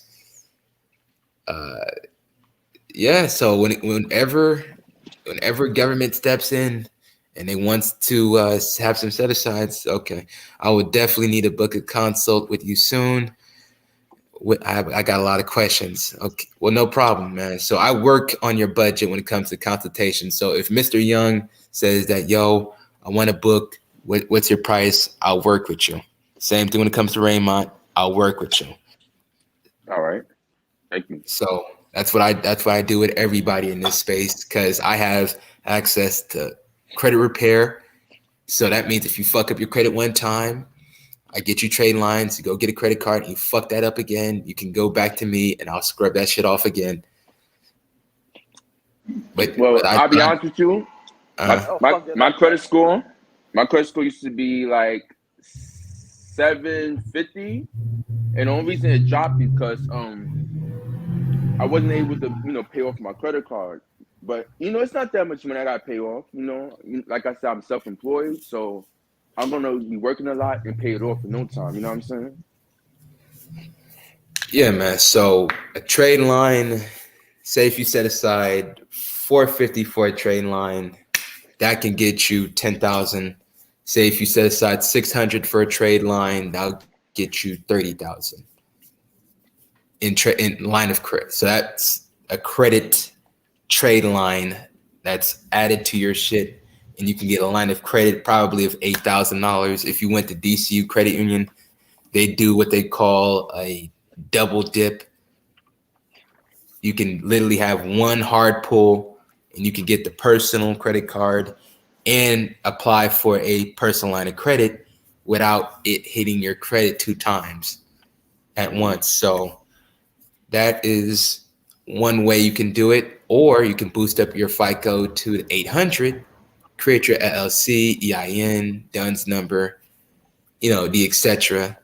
And you can go use that to go to Key Bank. Key Bank Credit Union, they have no doc business loans. And you can literally have it where you don't need any type of statements. You don't need any tax returns. You just need that high, pretty ass FICO and have a banking relationship with them within 90 days. 90 days of banking with them. That means you set aside your check every single month to that banking account, have your LLC ready. Then your business checking account gets created. You can use the personal credit cards to cash out the cards and put it into the checking account, or use the business credit cards like Chase, Inc. Preferred, cash that out because it doesn't show on the personal, and just use that as a big starting deposit and get the bonus, plus get pre-approvals with Key Bank. So you're using one credit card that's on the business side to fund checking accounts, so you can get the checking account deposit of a $300 bonus, $500 bonus. And you can use that. You can either buy more trade lines to boost up your FICO to get more shit. You can use that to create another LLC and do the same thing, rinse and repeat. Well, I'm not gonna lie, I like to just start off small. I don't want to get into like something that's too major for me yet. Like I need to like Dude, going too small is a good way of going broke quick. I swear. People say that, oh, real deal, I just need something small. Then when something big happened, then now everybody. No, when I say, when up in the air. I know what you're saying, but I'm not like, listen, I'm with it. Don't think I'm not with it. I just like to know what I'm doing first before I get into it. I'm not going to just rush out. You know what I'm saying? I'm not doing that. I'm going to take my time. That's where I'm here for the mentorship. I know. I respect that. That's what I'm saying. But for me, like, yeah, you mentoring me and stuff, but I still need to know on my own as time goes on. You get what I'm saying? Like, I got you. I got you. That's no issue. That's no issue. But when it comes to go ahead. I was gonna add this. Not Prince. Prince ad. You got it. But when it comes from my angle, man, it's now or never, because when it comes to all this shit, people should focus on capturing as much payments, capturing as much business, try to strive for something before all this shit comes tops and turving. And it's hard to try to take advantage of a recession when you got $0. See, all the people that took advantage of the recession of 2020, they had set aside some money. So all the people that was saying, I'm just going to wait on it, that was their time to get involved into the entry point and win on the rise. So, March, that's when interest rates are rising. The Fed chairman, and that's when the stock market is projected to come crashing very hard. So, about what time? March. So it'll be middle of March, where the Fed chairman, Jerome Powell, this is a meeting that people should be able to focus on instead of figuring out what Kevin Samuels and Nicki Minaj is doing. And this is dudes doing this. This is the most shameful ass shit they supposed to be focusing on with the Fed chairman, the person that affects interest rates on your credit card, your mortgage, your car loan. And if you got a car loan, pay off your car note as quick as possible before the car loan bubble start popping, the interest rates start going out of the door. So what I'm pretty much trying to convey is only thing you need to research is interest rates, debt service, and know what that means. Interest rate of the percentage that they're charging you, debt service, the ability for you to pay back, strategies, methods. You can Google search it, YouTube it, just have nothing but debt service. And that will help you figure out ways how to be able to pay off debt. Like if you have, say if I gave you $150,000 in funding, or say if my loan officer, Mark, he gets you approved for $150,000, have a good FICO, have trade lines on your credit profile. He gets you the funding. He's going to get you another $150,000 in the next 3 months. So that means you're going to need to find a way of what you're going to put into it. Are you going to put the whole 150 into one investment? Are you going to split up the investment 10 ways, 15,000 on each investment? But it would have to be a way on something that can get you a good enough return so you can service your debt and pay it off in full, so you can get that 150,000 or more, because if you make that 15,000 into a $600,000 return on investment based off of you doing high ticket drop shipping, using Facebook ads, Google ads, or you taking that money and putting it on a down payment on a $8,000 Detroit home and getting a construction loan for $50,000 and selling that off for $150,000, you done saved most of your money that you got from the first round of funding. You can use that elsewhere. So your debt servicing is going to help you on whatever that you get funding. You can be able to pay it off, so you can avoid bankruptcy and avoid Chapter 13 or avoid Chapter 11 bankruptcy. So only thing you need to understand is interest rate and debt service.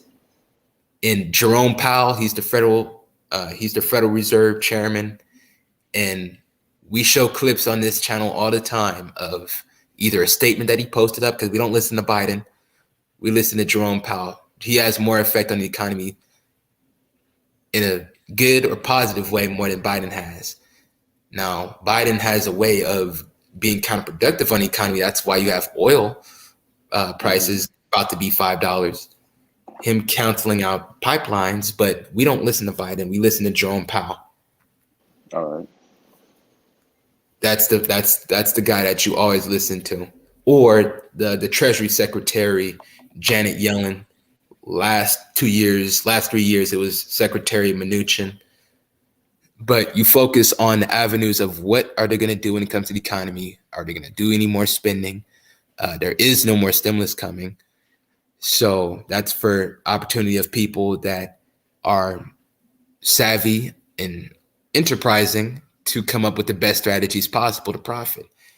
Because if this market crashes based off of interest rates going up too high or Biden locking things down, you need a strategy on how I'm going to make money. E-commerce, everybody's locked down. Put money on what? Digital marketing.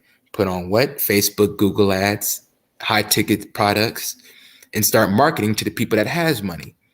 So the people, the lower crust of the society that doesn't have money, you're not worrying about them. You're focusing on marketing on the upper tier, the $70,000, $80,000 incomes, the ones that can drop $2,500 on a furniture set or can drop $1,400 on a electric bike. And this is products that I told people since 2020 to get involved before the pandemic. I didn't even know that e-commerce is going to blow up the biggest because of lockdowns, but it did. Ramil, when last time I was on his channel, I told him about the results that I had on e-commerce. $20,000 gross, net profit of $8,000 to $9,000. That's a win. That is a win. That's a win. That's a win. So I told dudes that you guys can focus on women all y'all want. If y'all not making money off the content yourself, then you're really wasting your time, because the person that's making the content, he's capturing your transactions. What transactions are you capturing? What monies are you capturing? What ad revenue are you getting? Oh, you're not getting that? Then what are you doing? Are you using this to be able to leverage you on how to get money with women? Or you're just going to be another person that's just going to be listening to content just mad all day? So that's why people should focus on profiting on an angle. If the financial jargon that I talk isn't for you, cool. If making money at home is your feng shui, even better. find a way how to package a product and sell it to a serviceable customer selling digital products. It has to be some type of avenue here. I hope you understand the point that I'm trying to convey to you, that you got to profit on certain type of angle. If you're watching the content and you're not getting informed about what's the world intricacies, what's going on in crypto, real estate, credit, what is the politicians trying to do pertaining your money, what are you doing? What are you doing? What are you doing? What are you doing? No, I understand what you're saying. And I'm not talking to you in general. I'm No, not talking about I know that, you. man. I know. I'm listening. You know what I'm saying? Like, you know what I'm saying? Like, I know what type of man. Like, I got like a whole plan of how I'm gonna do this. Like, I know everybody got their own plan. I'm just sticking to what I'm going to do for myself because you know what I'm saying. So, because I need to get the taste of certain things first before I jump into something else. You know what I'm saying?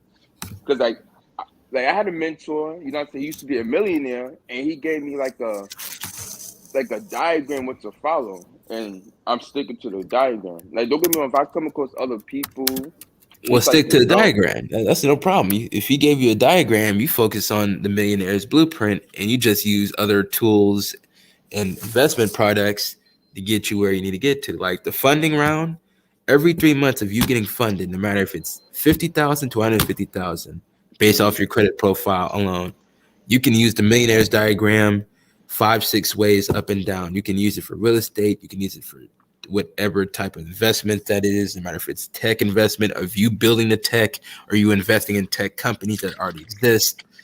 Whatever you have in that diagram, you just use it to expand it, and you can literally make it into a blueprint where you can sell it for even more by writing into a book like Robert Kiyosaki did.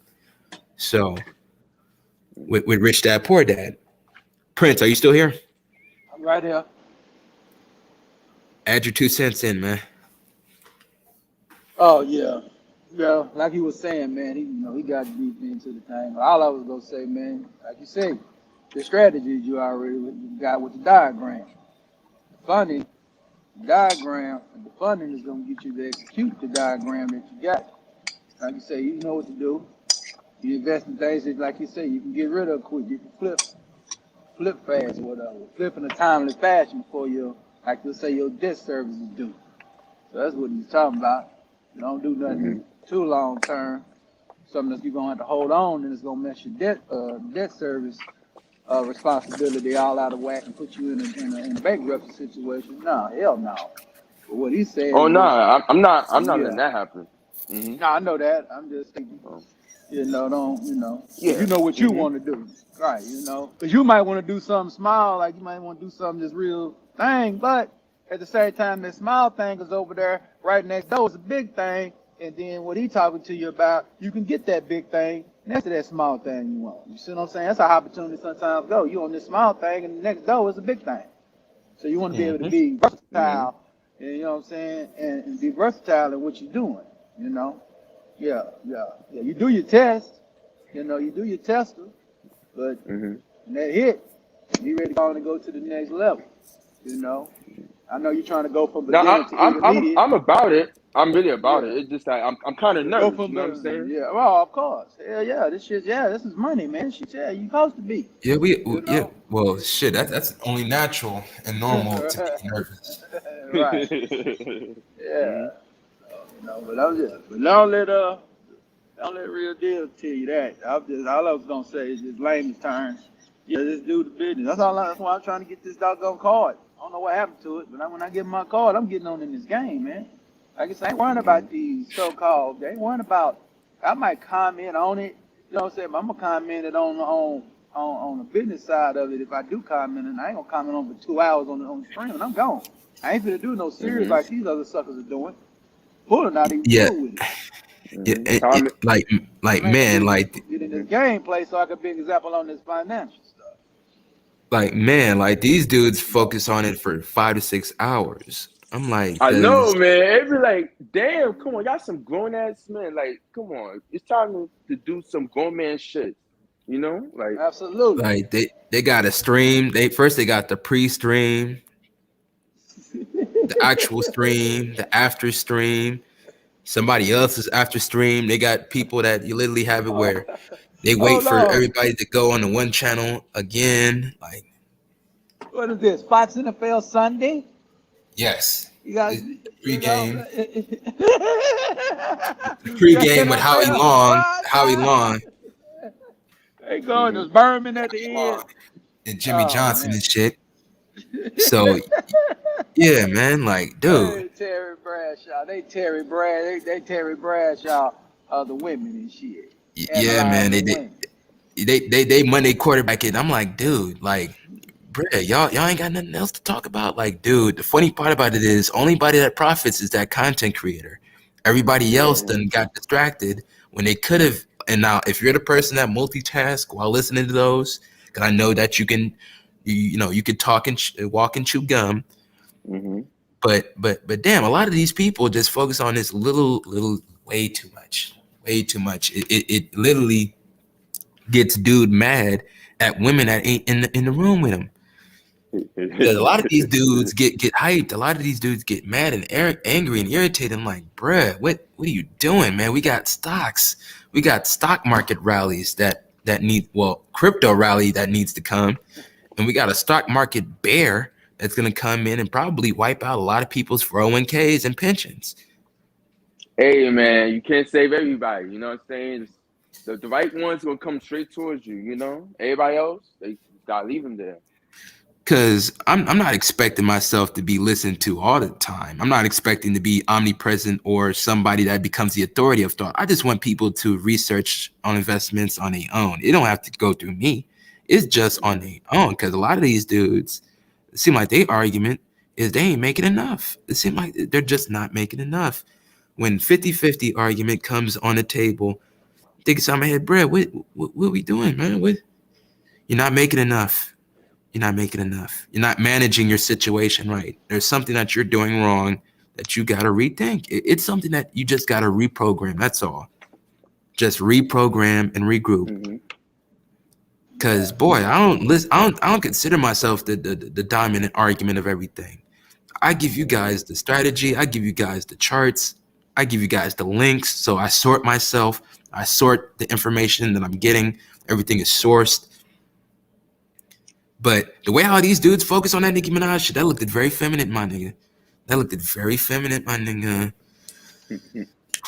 But hey, what do you expect from somebody that calls a man that wears purses the Godfather? I don't know. What do you Right, expect? right. The God. The Godfather? I'm like, has he supplied any jobs? Has he supplied jobs for you? Has Kevin created jobs? And we ain't talking about moderators because the moderator ain't a job. We ain't talking about Facts. that. I don't even think he pays his moderators. No, So no.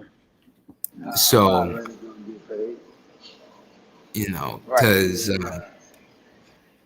really, Ike provides more value than he does. You guys know Ike, right? No. Ike, he has a Nigerian last. I know you talking about. I know you talking Yes, about. Ike. Yeah. I know Ike him. provides more value. Heck yeah. Ike provides more value than Kevin because he's teaching you guys about systems, how to build a system, how to monitor a system, how to adjust when there's certain bottlenecks in a system, how to scale a system, how to add more teams to a system. Like he's talking about systems, shit that you can do no matter if you're in tech, e-commerce, general business, marketing, construction, or just scaling out in multiple different areas like an enterprising businessman or woman should. He's teaching you guys about systems. Now, Yeah. an image consultant just critiquing women, I get it. Entertainment, I get it. But a lot of these dudes be spending like 40, 50 hours a day, 2 days. You binge watching this shit. I'm like, man, what? Yeah, somebody called me. I'm like, man, we got to step up our capacity of obtaining more knowledge. We gotta I Mm-hmm. kind of understand. I move around on this YouTube stuff. I listen to a little bit of that stuff, and then I come over here and listen to you. And I might go over there and listen to that Valuetainment guy over there, Patrick B. David. Valuetainment.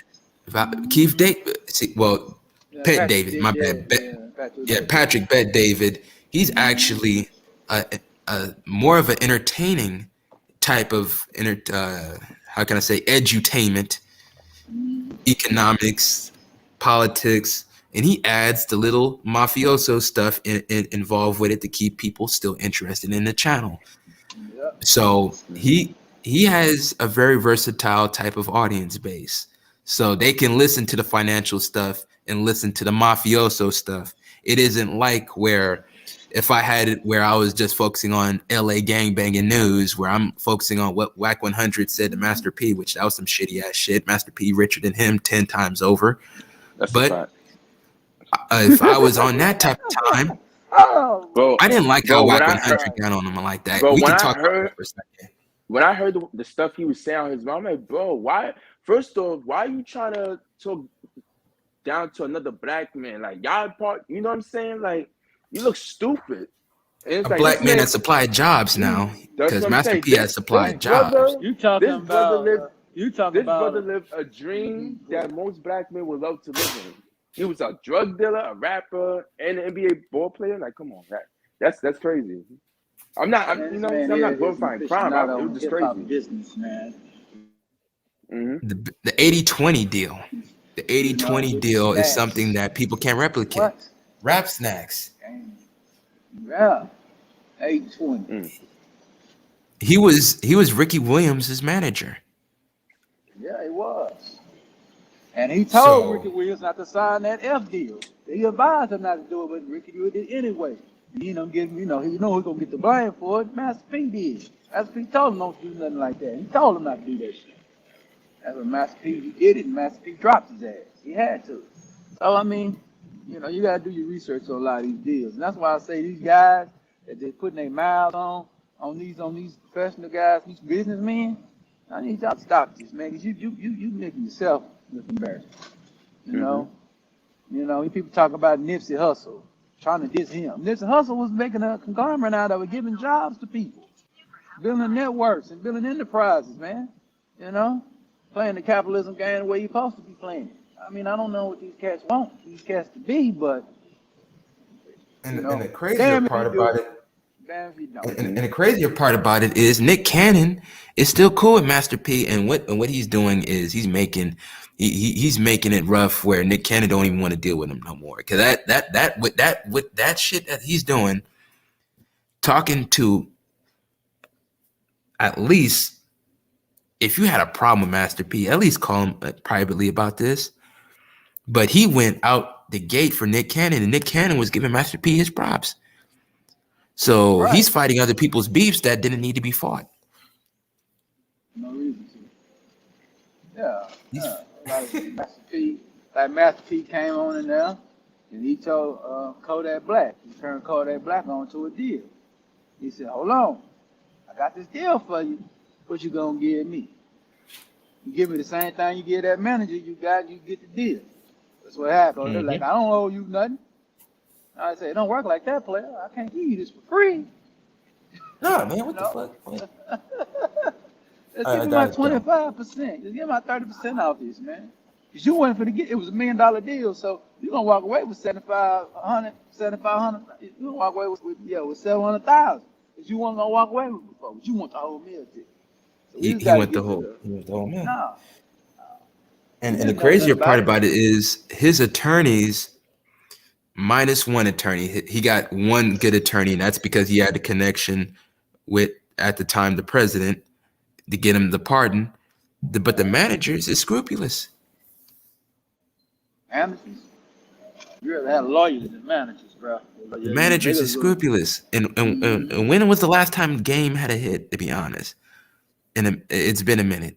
It's been a quite minute. So I don't know why. I don't know why I don't know why the Game keeps this dude around.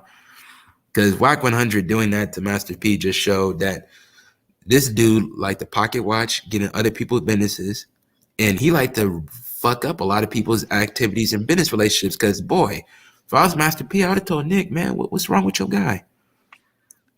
Hey man, you look at Master P is 100% legitimate now because he'd have done it like he did Pimp C back in the day. You know, Ooh, running. ooh, ooh. Wait, what happened? Listen, I'm too young to know about that. Like, what happened? You know how Whack 100 running his mouth? Same thing. That's what Master. It was over some He would have business. that. And they got that pistol whoop.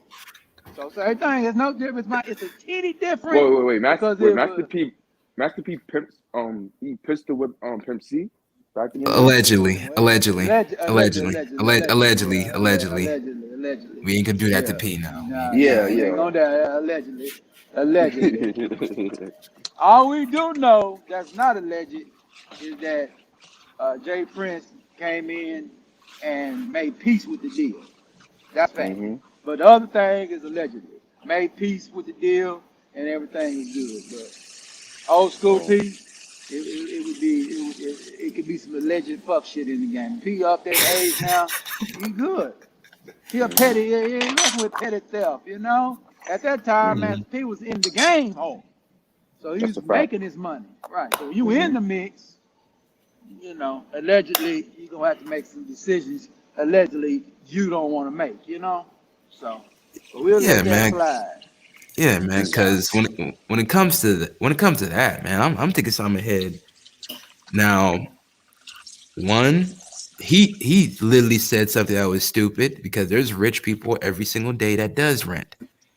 They rent hmm out they rent out where they live, but they own their investments outright. Or they own it by companies, LLPs, trusts, trust LLC, a holding Uh, company, something that's not in her name. Beyonce's father. Beyonce's father. I called him Mm-hmm. on he was on Vlad, you know, on those famous Mm-hmm. plug, and they asked him, he got properties he owned. He said he sold the properties or whatever, and he renting this house he got now. It's a nice house he got. Ain't no bullshit, but he renting. And that's why you renting it. Say it really doesn't matter because I got so much investments that the interest of my investments is paying for this rent. So he basically having his tax write-off. It was a tax write-off for it. So Mm-hmm. it's different ways. I mean, you can tell if I'm wrong financially, but I think that's what it was. Because Tax people do that the write-off. same way when it comes to leasing cars. People do the same thing Yeah. when it comes to leasing cars. Create an LLC, deposit the hmm check in the LLC, have the lease payments paid off that LLC checking account, debit card, credit card in the business, and just lease hmm everything out. Keep your receipts and rent and write everything off. So that's a Right. structure that the average common person doesn't know. Because average common person Yeah, I say, didn't know "Well, that part. if you didn't bought it, you ain't got it. Yeah, You that's ain't what I'm bought it, you really. ain't got it." Yeah, that's what, and that's what I'm. Was getting this trucking deal I got. I'm almost getting close to getting to it. That's what I'm going. Mhm. Pretty much the strategy I'm gonna give the guy that I'm running for. Cause we not on the shit. We leasing everything out. We leasing trailers and everything else, and then getting in the real estate business, owning terminals. You know, where terminals got the truck wash on it, the mechanics on it. That's what I'm looking at. So when you come over here, hmm and then I own the operators, and all I gotta do is just cut the rate a little bit down. So now, owner operators getting their trucks fixed by qualified truck mechanics or whatever truck they have, say, whatever Mhm. certification that they had, would it be like FDC or something like that? What that's equivalent to the mechanics or whatever? Or would you say Freightliner or Volvo certification, right? So they already can fix the trucks and they paying less, but guess what? The firm that I'm be running is getting that percentage of that money coming back into the game. So everybody eating. So that's Exactly. what you got to be on. You know what I'm saying? So that's what I'm doing this stuff is put myself in position to get it funded so I can go on and start building a trucking firm around this mud, copy some old business model I used to work at, and start setting up some places where I can just do business. So that's what I'm doing. That's the main reason why I'm getting this trade line thing going, so I can start getting into that part of the game. Got a hundred thousand Exactly, man. dollars. So I'm gonna share my I got a hundred screen. thousand dollars. I can get about 30 trailers at least. Yeah, You know. yeah. So I'm gonna share my screen, and we're gonna look at some more real estate properties, Mm-hmm. specifically in Houston. But you say it costs All right. 30,000. 30,000 for what? You said something about it costs 30,000 to lease. Oh No, no, I if I probably wanted misheard to, you. no, Oh you know about he said 150,000 in funding. I had yeah. 150,000 in funding. I can get, I can get 30, I can get 30 53-foot trailers. You know what I'm saying, right off the bat. And then I already got it, and I'm hiring owner operator truck drivers. I got the trailers, Mm. so I charge them for the trailer price, and then I charge them the 30%. You know what I'm saying, for using my authority, and they get 70%, and they run. So I'm winning. I don't lose no money there. See, now I'm making, cause I'm making This money is a off the lot of 30. game. I'm not gonna lie to you. I'm Yep. trying. I'm So let's trying. get back into the real estate though. I ain't trying to net that. I'm trying to get. Trying to make So everything. he's making money off the margin spread. Mm-hmm. That's what he's I'm gonna doing. watch this video again anyway. So Yeah, man. Yeah, man. So I'm gonna share my screen and we're gonna look at Houston. For all the people that's coming in, please like the video. And this is an open panel. This is an open panel for all the new listeners that's coming in. If you want to join the panel, if you have something to say, come up. New people are welcome. New people are welcome. how often you stream? I try to do it every other day. But yesterday I was on for 50 minutes and we talked about personal and business grants and real estate and how to use the grants to get into real estate.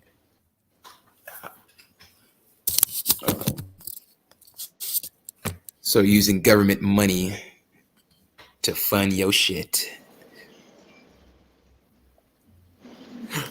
Right. Use other people's money. Yep. Now OPM. I'm trying to find something that looks like a fixer upper, man. Houston homes looking like LA, man.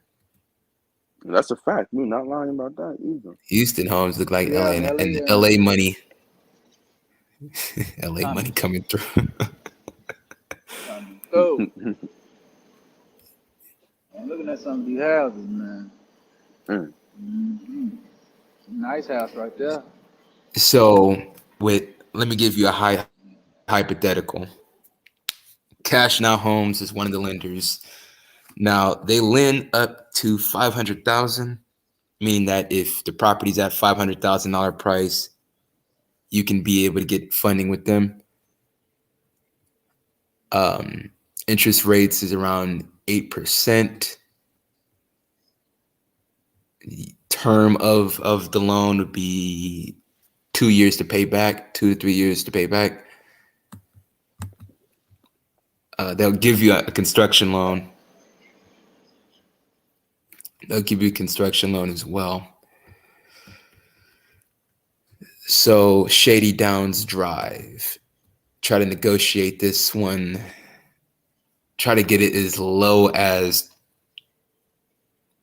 Well, you start off your negotiating at 180. You start off the negotiating at 180 and try to get it for 250. You try to get it for 250, but you don't start at 250. You always go lower. 3 2-bedroom, Yeah, when I see that price. 1970 square feet. Yeah, that price looks appetizing. The trees is the only problem with this shit. Especially this one big tree in the middle. These trees need to go. See them big ass trees, man? Yeah. But the problem is it's in a gated community, so we're dealing with HOA, so we can't do anything without the HOA's approval. That's the only problem. Not gonna cut that, they ain't gonna let you cut it. Not without permission or some type of fee. So the HOA dues is rather cheap. It's $100 a month. I have a question. Is there any books, audio books that I should like read or something like that or listen to that could help me out, be putting me on game about real estate and stuff like that? Or yes. Matter of fact, I would tell you now, but I'm gonna put my number in the private chat.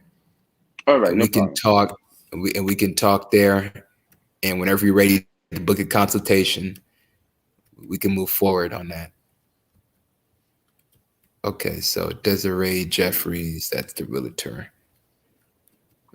Okay. Okay, so this is the payment calculator. So say if you put 35% down, home price 319, 30-year loan, 3.5% interest. And with interest rates going up, this might be six on 30-year loan. So that'll be expensive loan.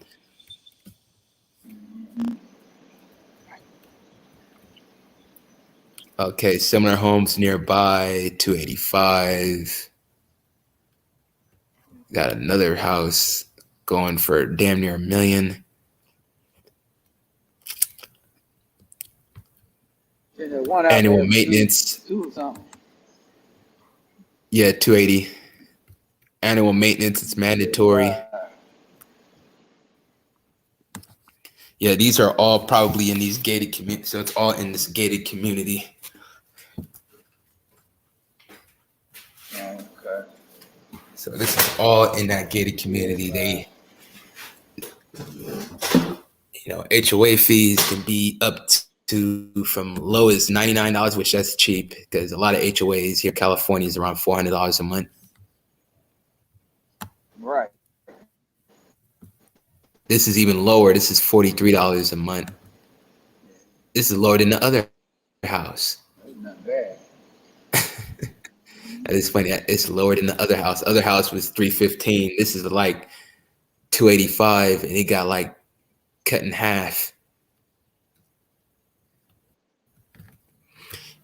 Hedge fund buyers will buy from HOAs. They just got to know how much that they want per month for this HOA. So the HOAs will buy these houses at a great price. If you get it for a good price, they will buy. Now, certain investors won't, but the hedge funds will. Okay. All right. Let's go for $350. Wow. Yeah, that's over 350. That don't look like. Don't look right. So what do you notice here? If you have something, yeah, this one looks better than 350. But I was about to say land lot. Getting a land lot in these neighborhoods wouldn't be bad. That's a cheaper entry, man. Getting a plot of land and just building on it. 1261-9 Ashford Pine Drive. Okay.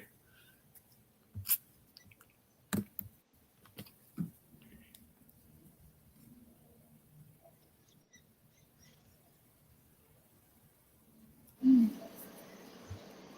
trying to get this photo. That 359, that 350, that 349. No, that house must be a long house or something. Yeah, the 251 is longer, but this house looks more fuller in size. I'm trying to get this photo to load up. Hold on.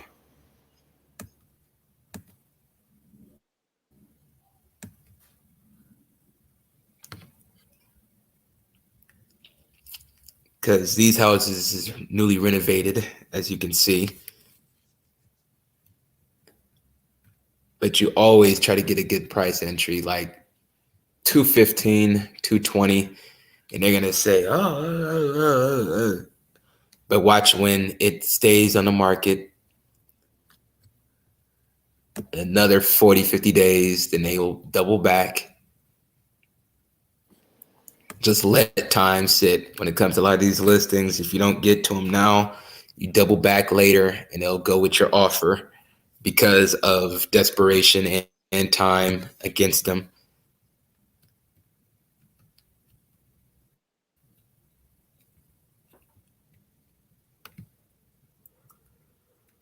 Okay, so the property tax,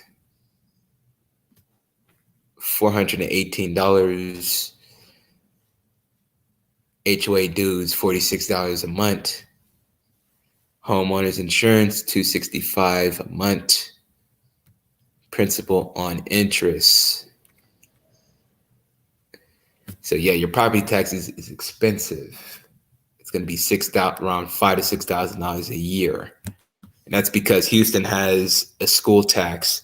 So even though, say, me and Mr. Young don't even have kids, if we buy houses in Houston or seem like Texas in general, the property tax is going to be high and a school tax. Well, I don't think Dallas has a school tax, but Houston does. Right. Mm-hmm. But they need to go and get legalized. They need to get the sports book down there so they can get rid of that.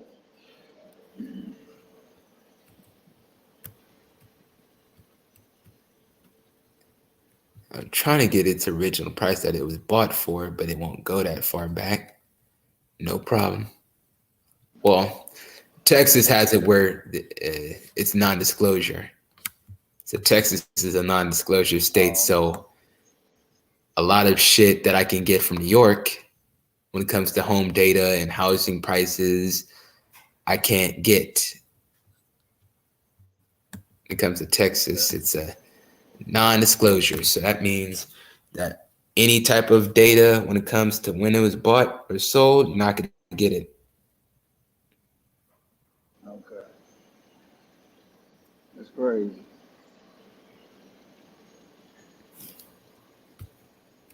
Okay, 37, 34 Asher Ford.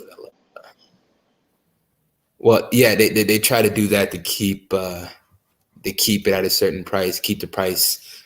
Because when somebody finds out that you bought it from that price, then they want to go at that lowest price as well. If they saw that the price was $60,000 in 1985 and the property values in the neighborhood is 400, 500,000, somebody will offer them a cash offer of 275, 10-day close, just to see they will bite on it, because they see that they will still profit with my cash offer. It's not like they bought it for 150 and they selling it for 275, and it's not really much of a profit. But that's how investors do. They go get the public information. They see how much that the person bought it for.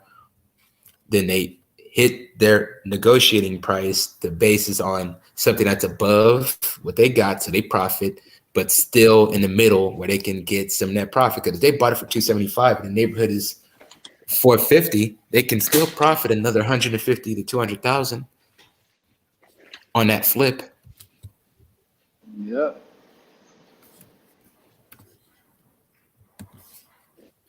Okay. So Houston houses, actually Texas houses in period, you can build houses within 4 to 5 months. That's because of the zoning.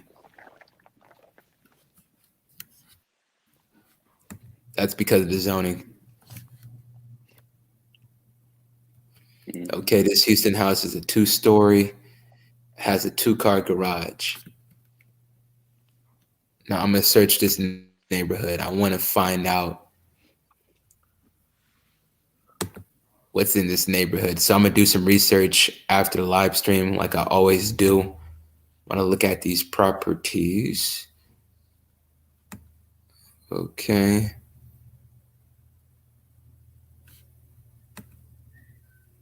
How you know which area is gonna be like the hot zones to do investments at, like say for real estate and stuff like that? I look at the new construction. So I look at constructionjournal.com to see who is building in that area, and whoever that builds in that area, they're making the area hot. So it's not me just guessing and just say, "Oh, I like this area." No. No, I figured that. That's why I asked you that question. So Construction Journal, constructionjournal.com. You can also look at Zillow to see the recently bought houses, and you can use Google Maps to see how far them houses are from each other.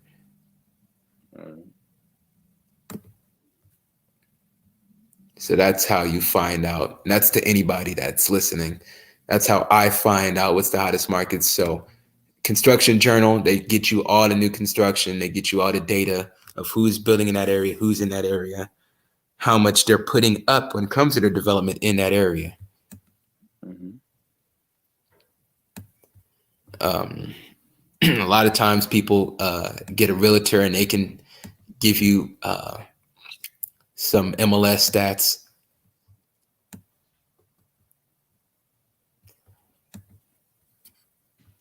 Thank you. No problem. No problem. So this is a recently renovated house. I want to know how much they bought it for because I can kind of gathered on how much they got it for and how much they selling it. You know, if the construction's around 50, 70,000, no, 80, 90,000. And if they got it for 70,000, that means that they're all in like 150,000. If that's the case, if they bought it for 70,000 and they added 90,000 into this house, then that means they're all in about 155 and they're trying to sell this bad boy for 242.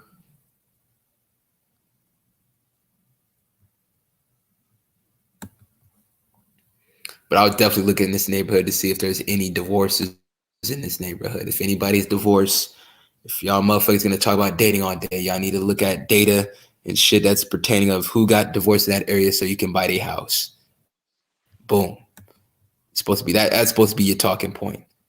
Because, man, motherfuckers be having the most illogical talking points that ain't got nothing to pertain about business or money. That's supposed to be the talking point. That's supposed to be the talking point. How many divorces that's in this neighborhood so I can profit off of their downfall?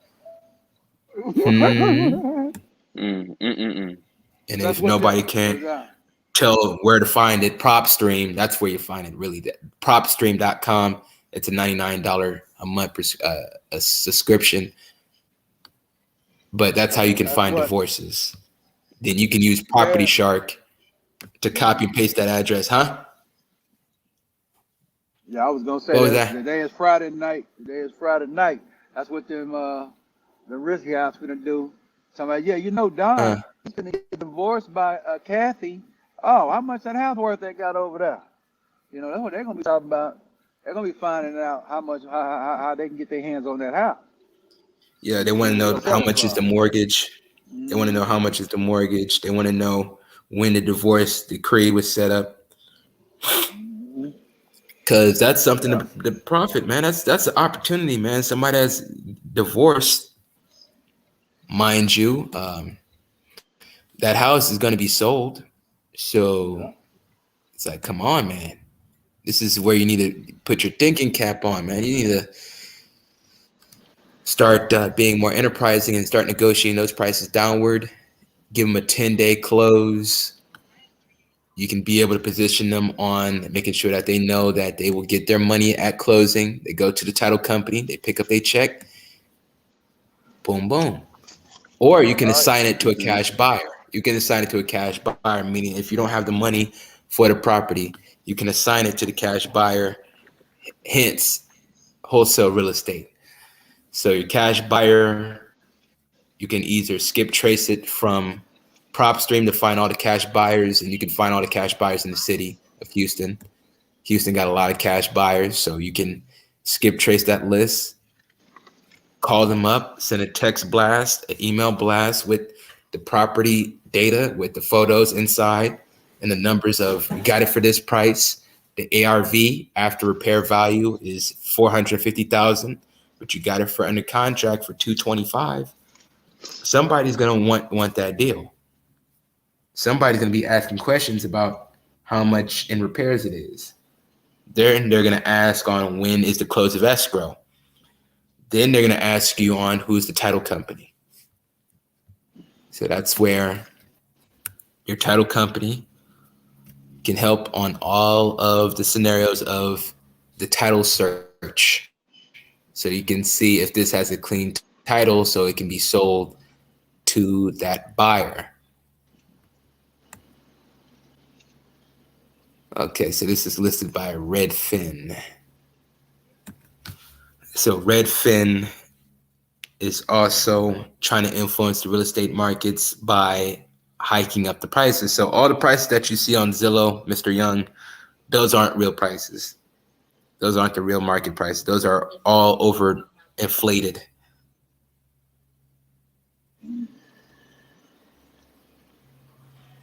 So all those prices is overinflated by 30%. So they're all 30% above what the actual market is. And that's how they influence the market. So these listing companies like this, they influence the market by having these overinflated values. So this neighborhood might be $1 million neighborhood. It probably is $1 million neighborhood. But someone that's, say if this person was in a financial bind, say if 1419 had like a lien, couple liens, or a divorce, or a credit card debt, credit card lien. And that list can be, I got a person, Sal, if you're listening, thank you for that list in New Jersey. But he has it where he can pull up all of the credit card liens in a city, in a neighborhood. So if this person is in debt $50,000 in credit cards, living a fancy, stylish lifestyle, 3 or 4 cars in the driveway, flying trips from Houston, Atlanta, Vegas every damn day or every other day, this 1.2, somebody would come in and offer 750,000 at the starting offer, work their way up and probably cut it off to 875 to 925. So they can save around 200,000, 250,000 when it comes to their entry. So if they had $1.2 million in cash, they profited off their entry because they saved it $300,000, $200,000 because of this owner's financial bind or his messed up spending habits. So if I was a data company, I would try to find people's spending habits.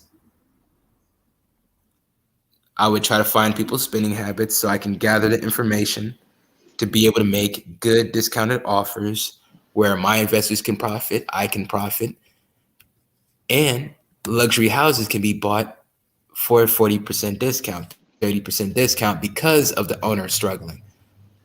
But, these things can stay in the market for about years. Then somebody come out of nowhere and just swoop and buy it. But if it's somebody that needs their money now, you can also contact Ashley Vasquez to see if she has any other investor specials, investor friendlies.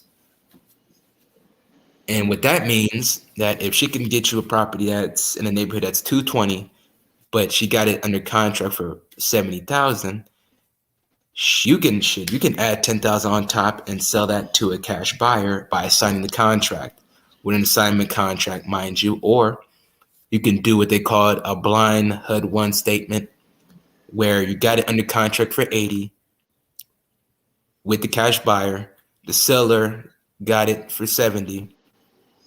You profit in between off of using the buyer's funds to close with the seller. Hence, you get your 10,000 in the middle. The title company will send you a wire transfer or a check in the mail.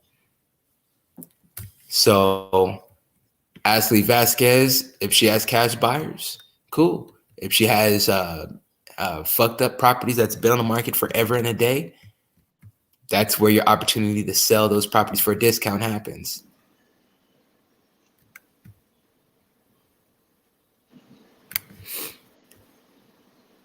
Because if this gets sold for $1 million, then she has $1 million cash buyer that you need to tap in. Meaning that,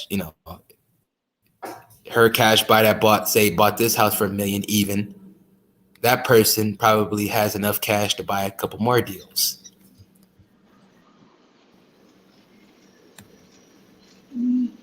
Because cash buyers is very rare, man. Yes, it is. So that neighborhood right there, $1 million neighborhood, you find vacant land lot. Say if the land lot is around 300,000, that's expensive. But if you could sell that home for 800,000 to $1 million, the cost, the time delay is gonna be a monster, because that's gonna take you a couple months But if you can buy the land in that same neighborhood, a vacant land lot, a land lot, something, and I mean something, you build on that with a construction loan, that shit, you can make that 300,000 into a million, 1.2, 1.5, based off of you going to millionaires' neighborhoods and contacting the people that own vacant land lots and building on it. Right. So Deshaun Watson, the football player, he lives in the same neighborhood. Okay.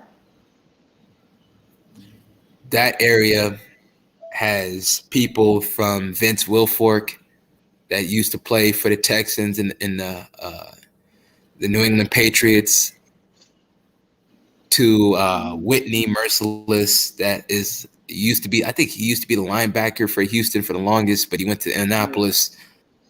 He's been to Green Bay. He's in Green Bay this year. Yeah, Green Bay. So these athletes live in those areas. People's specialties should be, if they want to be in the entertainment business so bad, is try to partner up and buddy up with some of these athletes.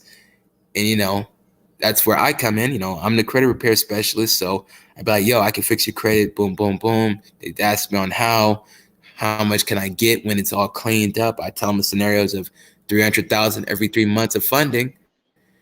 Then boom, I didn't got myself in the door. So I could fix the credit, get them funding, and say if I have a land lot, something really cheap, say if it's $800,000 neighborhood, but the land lot is around 140,000, and the construction costs 200,000. Try to sell a house that's around 600,000, 700,000.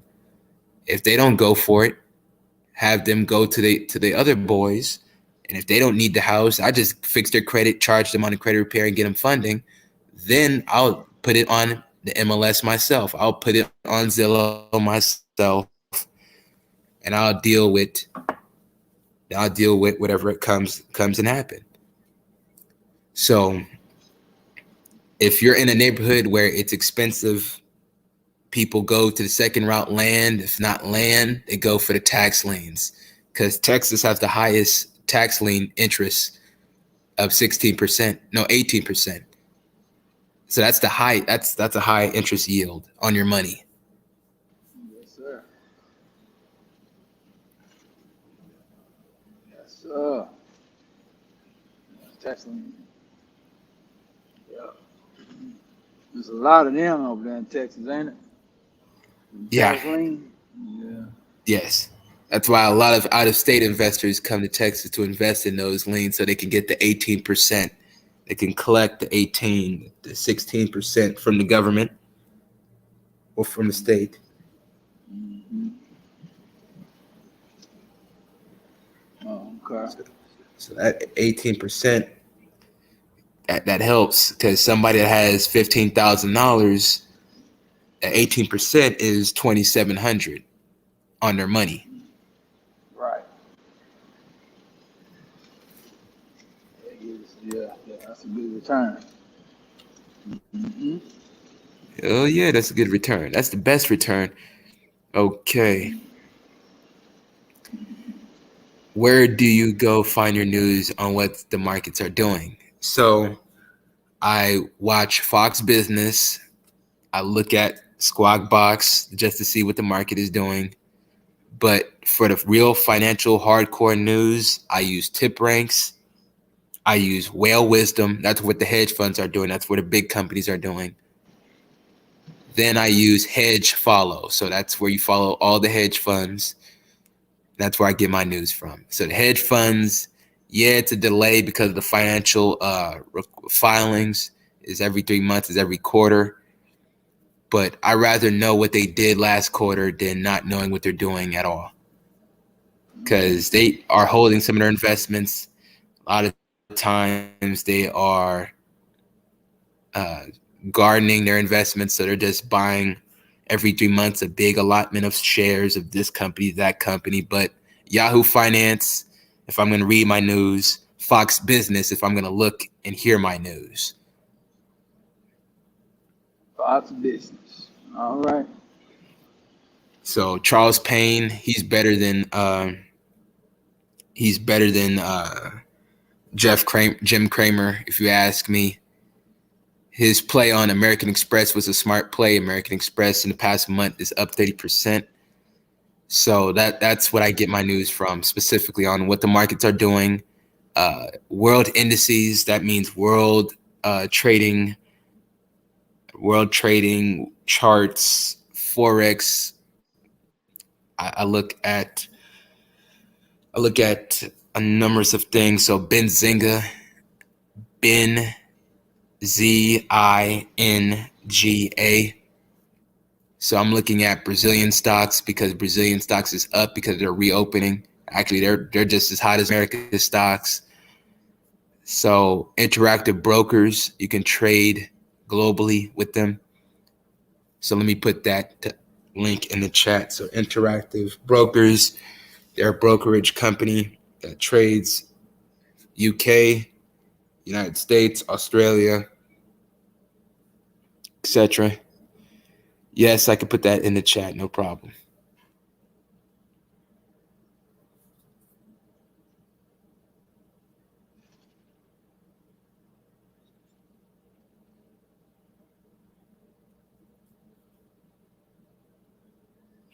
Okay, so this is Benzinga. So I'm gonna put that link in the chat, no problem. But yeah, man, so you got your card. Add the trade lines. If you get 2, that shit can help boost it up at least 150 points. Get you some good pointages. You can get a good, nice high limit card for yourself. I'm talking to you, Prince, on that one. I'm talking to you when I say that. Okay. You said I can get a good high limit on the card, right? What kind of limit I can get on it? So that would be a $12,000 card, 15. That's a good limit on one card. Then we can go to another situation. That would be 15 on the Apple credit card. Smack another 5 to 8,500 when it comes to Discover It. Chase Inc. Get your business credit card because you got a high enough FICO where business credit is in your realm. Because anything above 680 is solid, but if you have 715 to 730, then damn near anything when it comes to business credit you can get off of you personally guaranteeing it. So that's personal guarantee. So that link in the chat for Benzinga. So my guy Appliance Repair, he needs that link. Mm-hmm. Yeah. So yeah, but I submitted that paperwork to the doggone Social Security office. So I don't know how long it's gonna take. It'll just take 2 weeks. So I see. Okay, so you've been waiting for 2 weeks. Yeah, that's how long it usually takes. If they don't come in, I'm gonna have to goddamn go back in and check on them.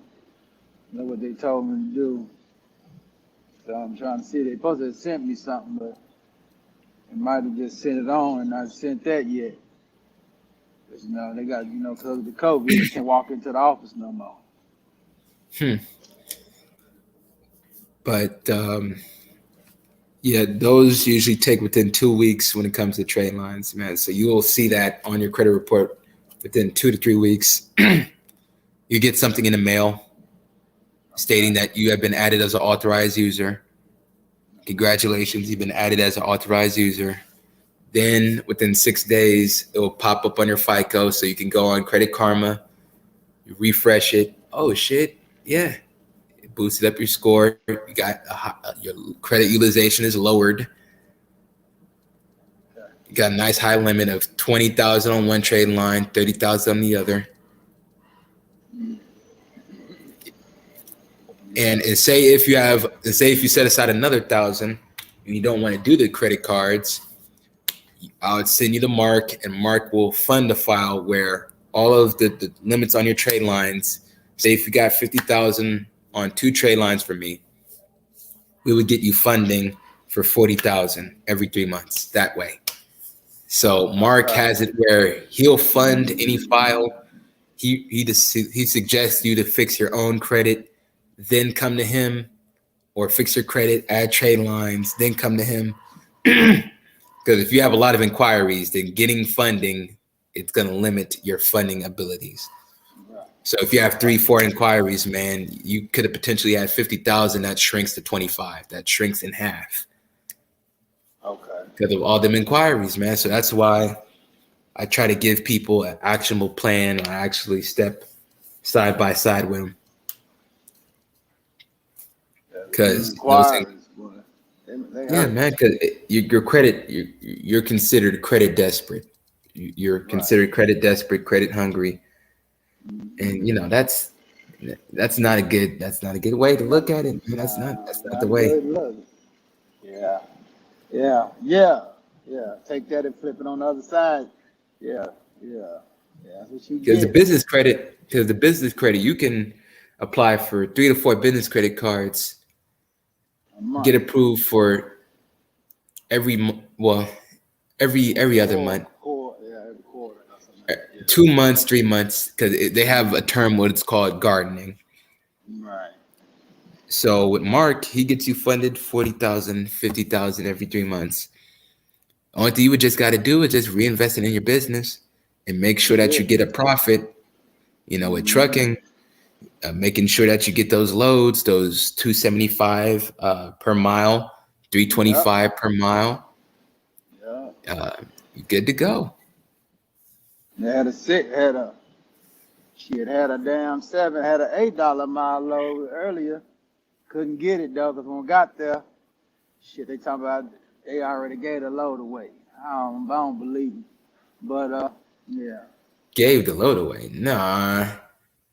Now I was dealing with I was dealing with somebody else. I was dealing with Uber Freight. They booked me on it. Went in now. Dude talking about the load ain't available. Not Uber Freight, but when I got to the customer. Okay. And they called them up and they checked out and they said, yeah, they gave the load away. Uber Freight got on their head though. You let us know when you give loads away. Because what they was doing, what I ended up finding out, they had Uber Freight and they had 3 or 4 other brokerages that they was bidding with on the damn freight. That a customer was doing. I went on the load board and saw that same fucking location, Harbor in Kentucky, you know what I'm saying, going to New York, you know what I'm saying, Midwestern New York, yeah, that and yeah, I saw that shit. So that's what it was. They was making sure that load got picked up,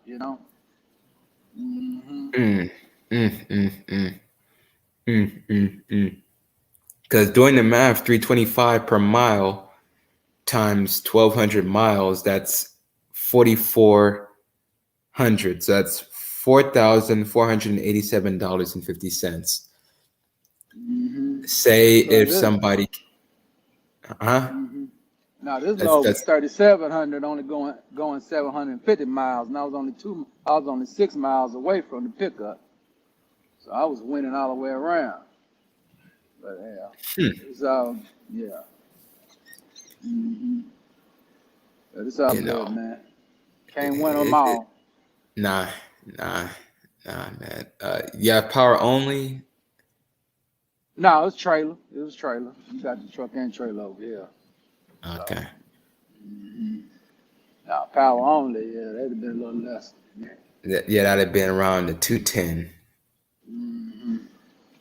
210 times 850 miles. That's only 1,700, which it ain't bad. It ain't bad. He would need he would need 4 more loads in a week to get 7,100 gross. Right. Times that by 4. That's 28,000 a month. Yeah.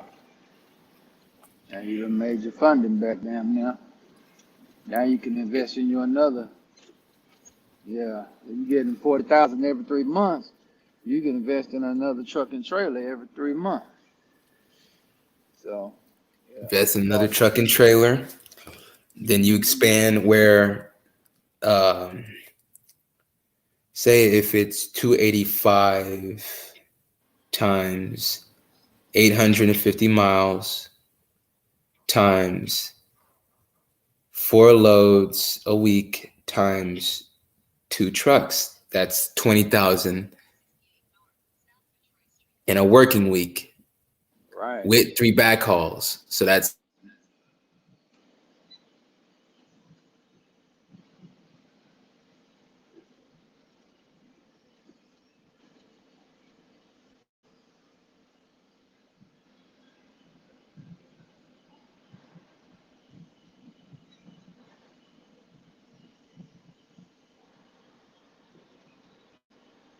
Yeah.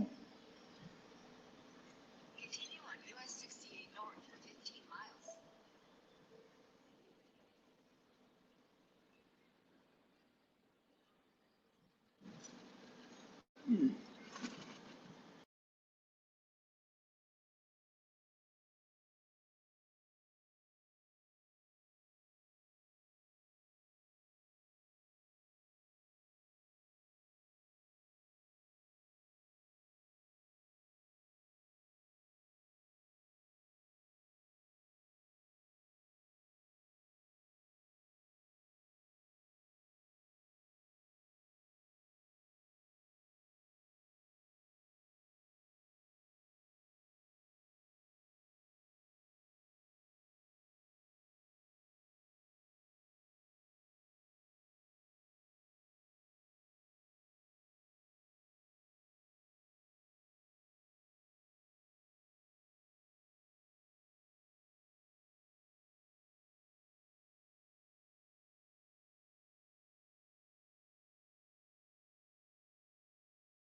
sorry about that.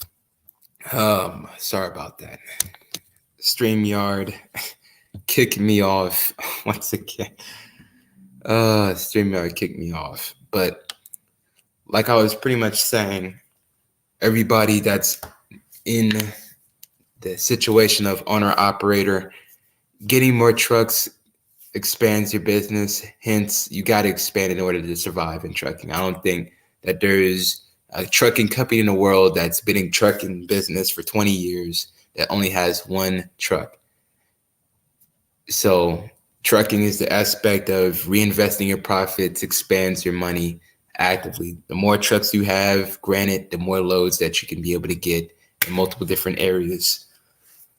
I'm gonna put the link in the chat for if anybody that wants to come up. Probably gonna end this one short. But if anybody wants to come up on the panel, if anybody has a specific question that needs to get answered or any type of commentary, feel free to come up. Feel free to come up.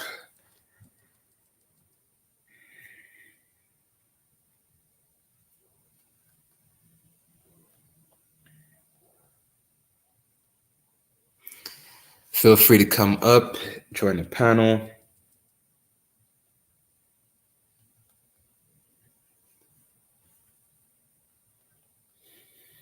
Join the discussion. If not, then I'll fare you guys a goodbye.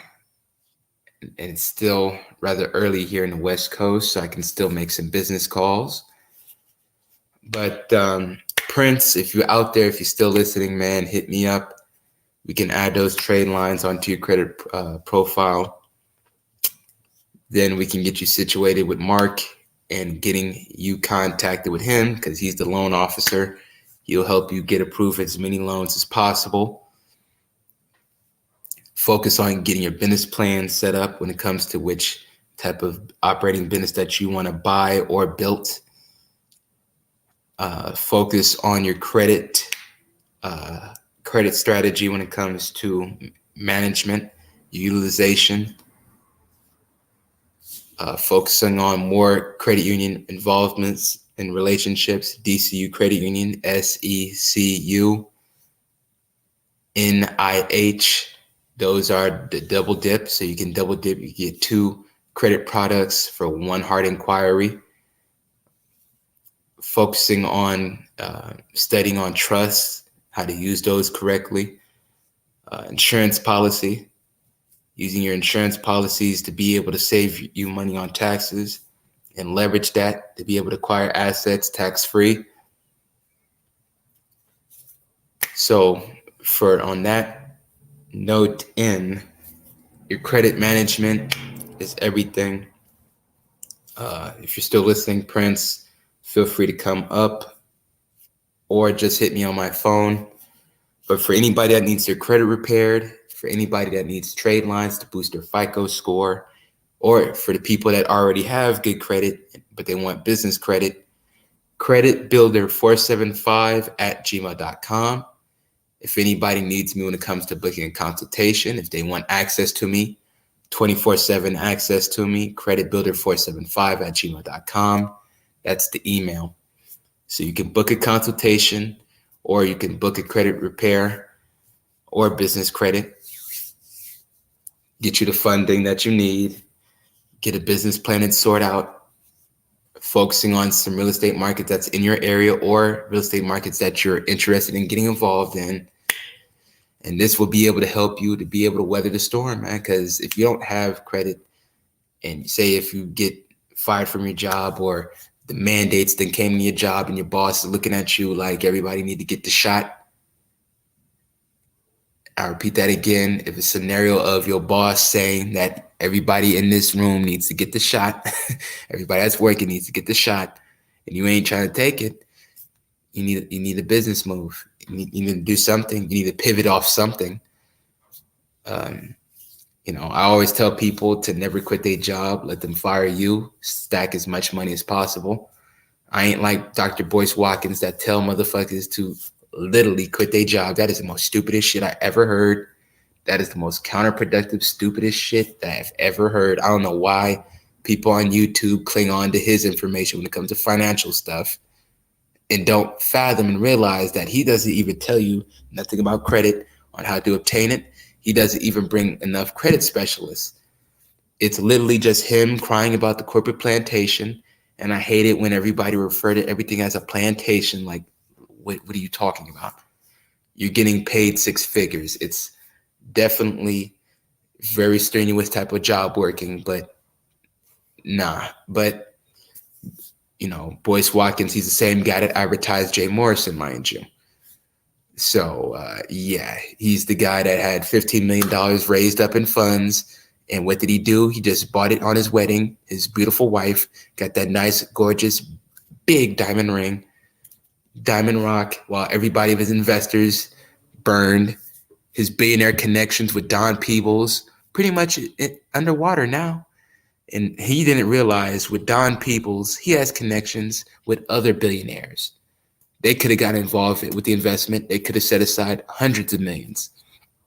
But he thought that $15 million was all the money in the world and didn't use that properly enough for reinvestment. If I had $15 million, we would go for tax liens, because that provides an 60% interest when you go in Texas.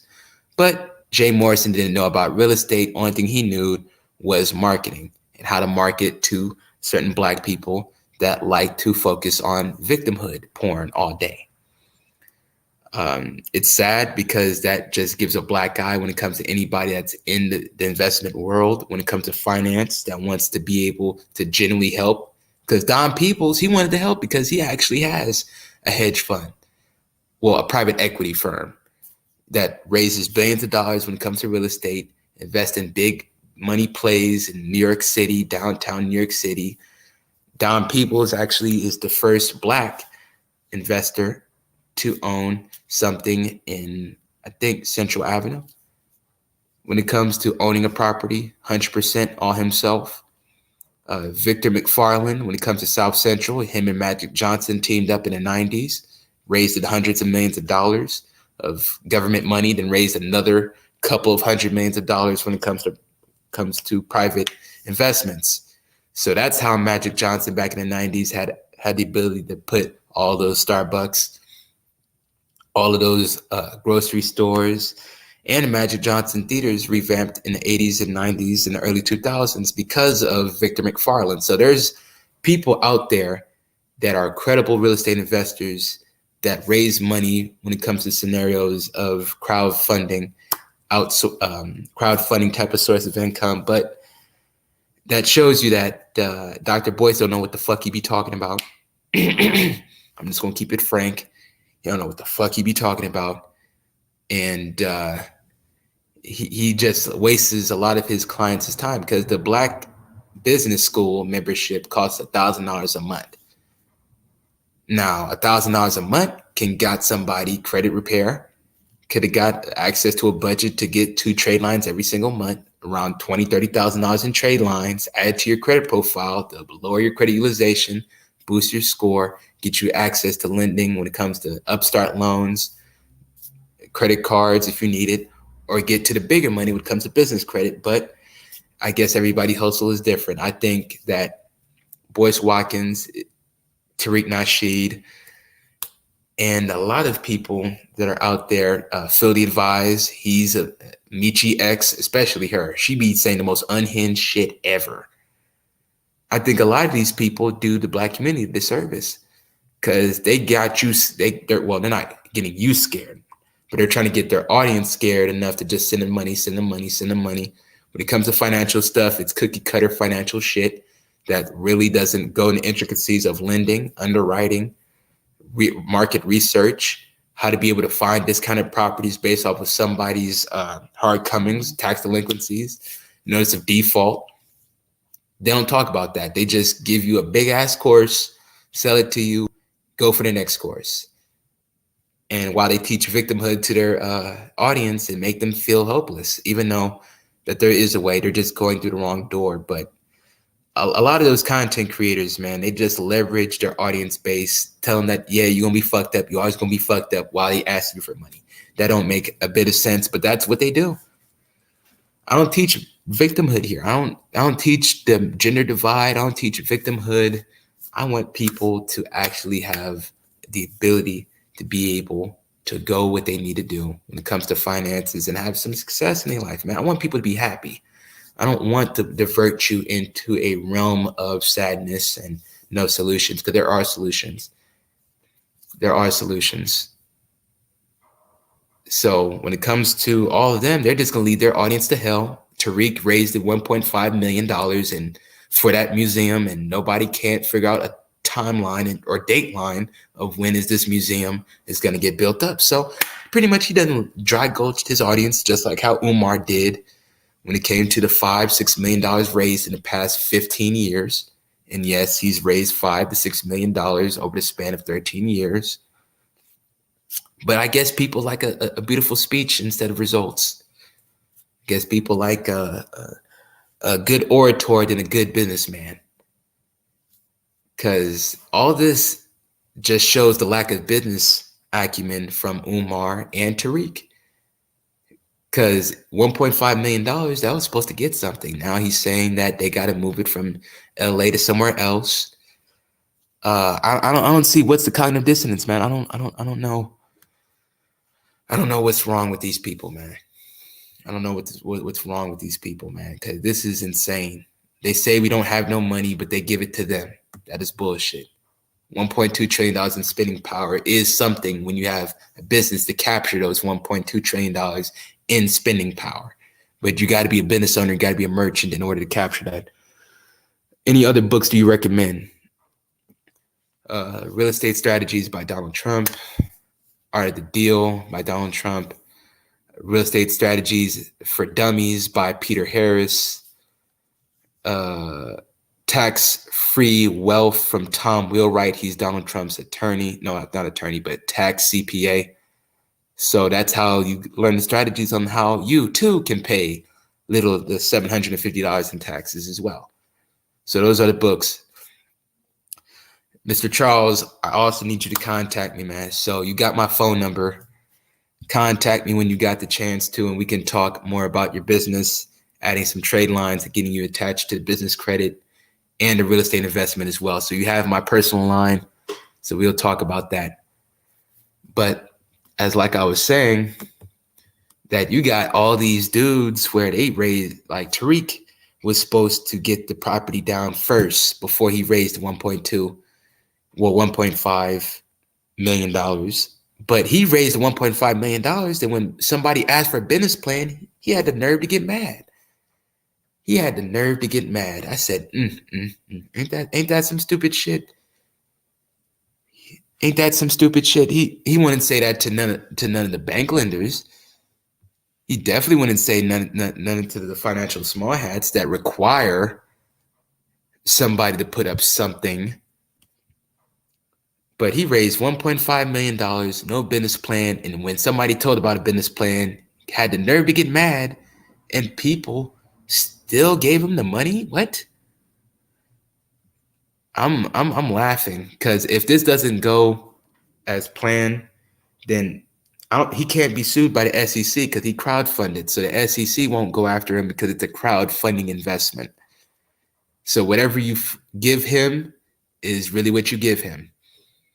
So he should have put it down south, because if he wanted to be a person where he raised the money and pocket the rest, he could have got himself a nice, huge size land lot, built up on it, made the museum. But that takes too much time, you see. He's a person that needs everything right now. In LA, the place in LA that he was trying to sell it, it was a small ass lot. That used to be a gas station, man. He didn't use the people's money to try to get a gas station. It used to be a gas station and trying to make it into a museum. I shit you not, everybody. That is ridiculous. That is so ridiculous.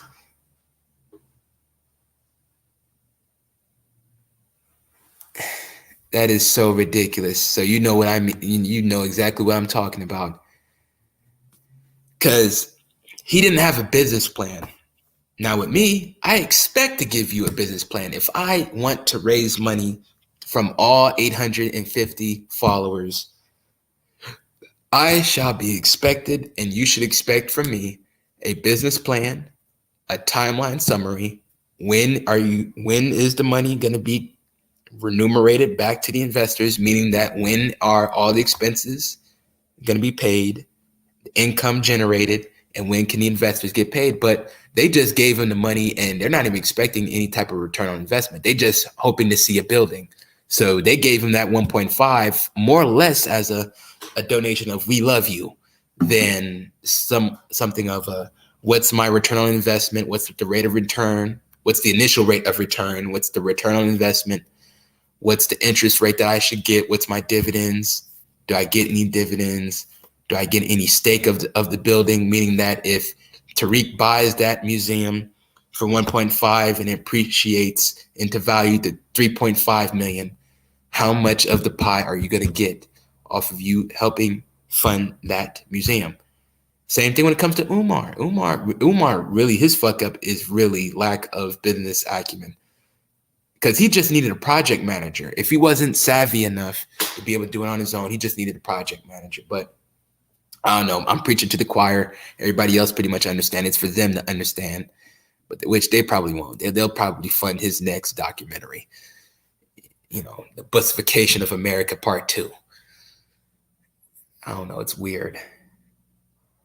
It's weird that it's straight dudes that focus on nothing but bussy women talking points and what women are doing. It is so weird. It is so weird. And that just shows you that if the community goes in fire, it's not going to be because of any other race. It's going to be because of a self-inflicted gunshot wound, lack of financial literacy.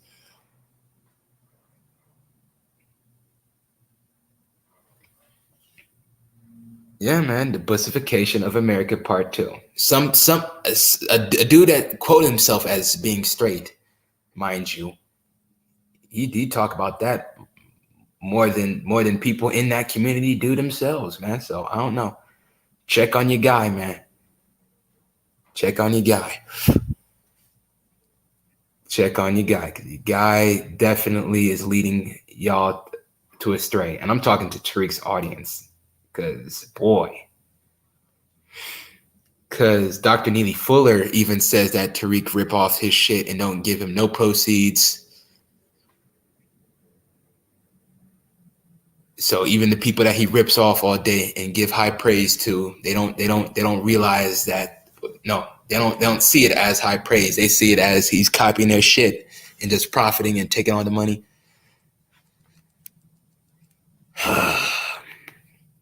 We got to be smarter, man. Got to be smarter, man. Got to be smarter.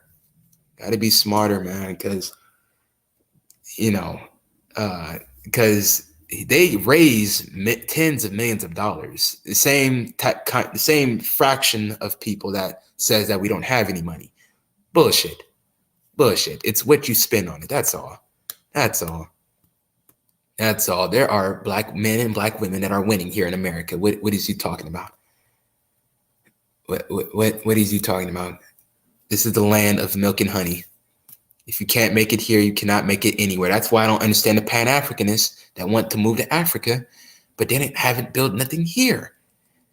That's another misstep. Now, if you have $300,000, $400,000, $500,000, then you wanted to invest in Africa and getting a plot of land and building on it and make your own apartment building and residentials or creating your own business, being a developer there.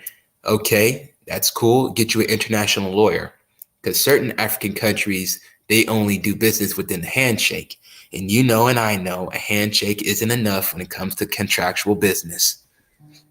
So a lot of the hoteppers, they got to get savvy when it comes to international law. So, yeah, I know better. Because if he really wanted to help his audience, he would tell his audience to focus on getting a Sam's number and go bid for minority contracts in the government.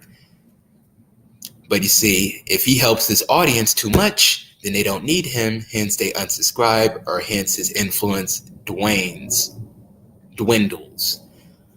Because people that teach victimhood, they just need you to be in a perpetual circle, bumping into yourself constantly, than teaching you what is an actual solution. What is settlement F when it comes to getting collections off your credit report? Regulation F, how to be able to get certain things off your credit report. Regulation F, collections, how to get a hard inquiry off. Something that really helps the community if we're going to be community based. Because I believe in rugged individualism. I know that's a conservative talking point, But rugged individualism, you can't go wrong, because if you mess up, it's on you. You don't have to depend on a group of people that you rarely don't know, that don't have any stake in the game or any skin in the game when it comes to what you put up. And a lot of the times, you are the brain while everybody else is piggybacking off of your shit and not building on to everything as a collective. So I don't know. Rugged individualism is needed when it comes to certain things, no matter if you're a man, woman, or child. If you focus on yourself, this is where Ian Rand's Art of Selfishness comes into play. If you focus on yourself and have something where I'm not focusing on men, I'm not focusing on women, I'm just focusing on myself, how to get this credit repaired, how to get authorized either trade lines, focusing on what's my business, what's my product, what's my promotion, what's my placement, hence distribution, suppliers, manufacturers, sourcing agents, somebody that can be able to help you where you can get access to a product that you need, be able to sell it for a higher price, marketing, your distribution channels. Only thing you should be doing when it comes to any involvement, when it comes to conscious entertainment or conscious YouTube, is to see how much they charge for marketing and sell your products to them. Because if they're going to be a perpetual victim and WS is putting a foot on their neck, you might as well get the profit, because those people are lost. Those people are so damn lost. So you just make your money. Raymond, I don't have the same phone number. So my phone number has been changed because of my phone breaking on me. So my phone broke on me because somebody that I had over knocked it into the water and the battery didn't work at all. So my new phone number, you can email me to get my new phone number. So for all the people that's coming in, if you're tuning in new, please like the video. Please feel free to come and join into the panel. Like the video, share the video. But like I was saying, man, if you really want to be able to make a better effect, teach them on how to be able to get access to these loans. Credit unions, government contracts, man, teaching you how to be able to sell to somebody. Sales and marketing, Facebook ads, how to create your own ad copy, how to be able to get emails, phone numbers, and retarget them with the same type of marketing like they do to you on TV. So for all the people that has watched TV, if you saw a marketing ad once, you're going to see it a million times. That's what you do on retargeting. That's what you do on Facebook ads. So that's what you do to be able to beat out the competition. Because if the competition is going to be a bunch of dumbasses that say they're oppressed all damn day, you might as well just take it. Okay, you oppressed? Okay, let me sell you some products. Let me sell some products to your oppressed dumbass. Let me sell some products to your oppressed ass, okay? Okay. And I hate to say it like that, but boy, they leading people to just a doom. Just a hell doom. Just blaming everybody. If it ain't white people, it's immigrants. If it ain't immigrants, it's somebody else that's in the black community. If it's a coon, it's a coon. If it's women, then it's women's fault. It's the matriarchy. It's the gynocracy. It's baby boomers' fault. It's white people's fault again. It's the police fault. It's literally them just blaming everybody without giving you no honest solutions, man. When is people going to be tired of it and be like, man, I ain't trying to hear none of this oppressed porn? Because that's what it is. Tariq Nasheed, Michi X, whoever the hell that's pretty much teaching this good old conscious brainwashed bullshit is just leading y'all to get gentrified. That's the only thing they're doing. Because when you're a victim, you don't go for solutions. When you're a victim, you just curry into an ass ball and you somber into your feelings. Now, for the people that listen to them, that actually do go for actual solutions, they're very rare. They're rare and few when it comes to that audience base, because only thing they do is just say who is FBA and who is ADOS, who is not ADOS, who's Jamaican, who is Haitian, who's Panamanian, who is who, instead of how can we be able to create an alliance with somebody? How can you build up your finances so you can lobby? So when Democrats say we need your vote again, you can actually somewhat get something because you lobbied to them or you lobbied to the other side, and motivate them and force their hand for them to do something to you, do something for you, instead of do something that's extremely against your needs. Because as much as I don't like this current administration, I'm profiting off of it. I'm not teaching everybody in this channel to be mad all the time. I say, nah, profit on it. You know, Uncle Joey messes up, Raytheon stock goes up, meaning that RTX, you know, like I told everybody, he wants to go back to Syria. He wants to go to Somalia. He wants smoke when it comes to the Ukraine situation. So RTX benefits the most off of action and military. Plus Lloyd Austin, his defense secretary of defense, he was part of Raytheon. Hell, Mark, my loan officer that everybody that's going to get funding from, he worked at Raytheon. So he told me about a whole bunch of aircraft defense stocks that people need to get involved in. Boeing is still a play. And he doesn't even like Biden. So people are making money off of Biden. People are making money off of the opportunity. People are making money off of oppression, because oppression porn sells. You know, they sell you T-shirts. They sell you Ogun juice, which that's the most dumbest shit I ever heard. For somebody that's supposed to be anti-immigrant, but he's selling Haitian products. I don't get that. I really don't get that.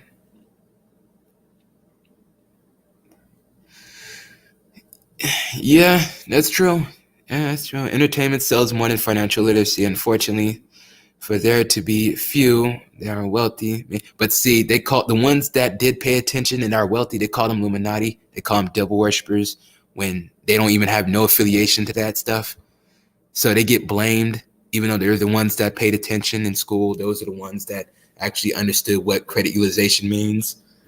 They understand what is credit repair, how to be able to fix their own credit, how to be able to do certain stuff that you guys can do on your own. And I'd rather you do it on your own and benefit from it, because you need to win. You need to win, man. Like damn, man. They're like, hidden colors 55. Okay, you got hidden colors 55. Okay. Whoop-de-damn-do. Because we, like, all last year, we went over on stocks that people made money on, from people emailing me saying, real deal, thank you. Real deal, thank you. Real deal, thank you for helping me understand what is going on in the financial market. Real deal, thank you for teaching me how to trade options. What's a credit default swap? Thank you for telling me on what's an inverse ETF. So when the stock market goes down, I profit. Thank you. When China cracks down on their government like they've been doing, I know how to make money on how to profit off of it by investing in Yang, Y-A-N-G. You know, I get those emails and I feel appreciative, because I feel that it's my job to be able to serve my audience base, because I cannot make you guys dumber. If I'm dumbing you down, then I'm fucking up myself. Because when it's time for you to get involved when it comes to financial products, get you involved when it comes to loan officers and lenders, you have to be smart enough to know what to do with the money. I can't dumb you down to be able to help me, because that's not helping me. That's hurting me. Because if you go in default and go into bankruptcy, now I'm done. So I tell people all the time to get your business plan ready. All your New Year's resolutions is supposed to come into play. Set aside 6 months, 6 months of any type of set aside that you can after bills is paid. So if they fire you, you know, they say you need to get that jabby and you ain't jabbed up, you got enough money set aside, plus you already know where to go to when it comes to getting your credit repaired and trade lines. You know, getting you $40,000 trade line, get access to a $10,000 to $12,000 credit card. You use that to be able to fund your business, or you use that to set aside $2,500 to open up a business checking account with your LLC, mind you. Go to Key Bank, go to these credit unions, Andrews, Langley Credit Union, so they are a hard money lender. Uplift Capital, so that's UPLYFT, Uplift Capital, hard money lender. And you go gentrify them niggas' neighborhoods that's talking all this woke porn shit. So yes, unfortunately, you got to morph into the villain, because if you give people a solution every single day, then when the sky is falling, then they don't know what to do. When you just told them what to do like months ago, just take over. Just get the property at a good cheap price, put some construction on it, or assign it to your cash buyer, hedge fund, real estate investor, REI groups, and just profit off of these dummies. Because man, it's too many of the victimhood mindset, man. And this is more than just black. This goes white, black, Asian, American. Like, this is a problem that affects everybody, man. Inflation's whooping everybody's ass. And I told you guys that ExxonMobil was a good play last year, and people that got involved won. People that got involved in Albertsons made money off of Biden increasing the food stamps by 25% and also the third stimulus. Now next we got 3D printing stocks, lithium stocks, copper stocks, uranium, EV plays, so that's electric vehicles, charging stations, charging point, the Chinese Tesla. When it comes to the things, that would be NEO, Xpeng, so that's XPENG. Everybody's moving on. Everybody's progressing. Everybody's literally leaving the dummies behind. Why the dummies is bumping into each other like a bunch of dumbasses. They are getting ready to say, we gonna build back better on that dumbass. We're gonna build back better on these stupid asses, and they're gonna make so much money off of inflation while everybody else is hurting. Now, people that are working a job that's set aside some money to be able to create their business, to fix their credit, those are the smart ones. Because I'm not knocking everybody. The ones that are doing what they need to do, set aside money every single month, paying down those credit cards, paying down that car loan, because the car loan bubble is going to hit everybody first. I think that's going to hit everybody first before the credit card bubble, if you ask me. Because used cars is just as high as new cars because of the supply chain problem. I told you guys about Shipping Stop, SHIP, ticketer, SHIP. So I'm just going to wipe my hands off of it, because one thing is for sure, people can't say that they didn't get the information at all. The Asians that's taking over all the properties in California, they're going to make it even more higher. The people that's coming across the border, they're probably going to wind up getting funding by this administration, because they're hell-bent giving people but Americans more money. Everybody but Americans more money, so they win. Really, people should just focus on getting their LLC. And people say that's cliche, real deal. Well, with an LLC, if you set aside money in your checking account, that's all the company's money. Hence, you're going to be taxed differently. Hence, you got more access to write-offs. If you lease a car, use the LLC check, and you can be able to write things off when it comes to leasing. If you're going to buy a property, do it in the LLC so people can't swoop in and spy on you all damn day.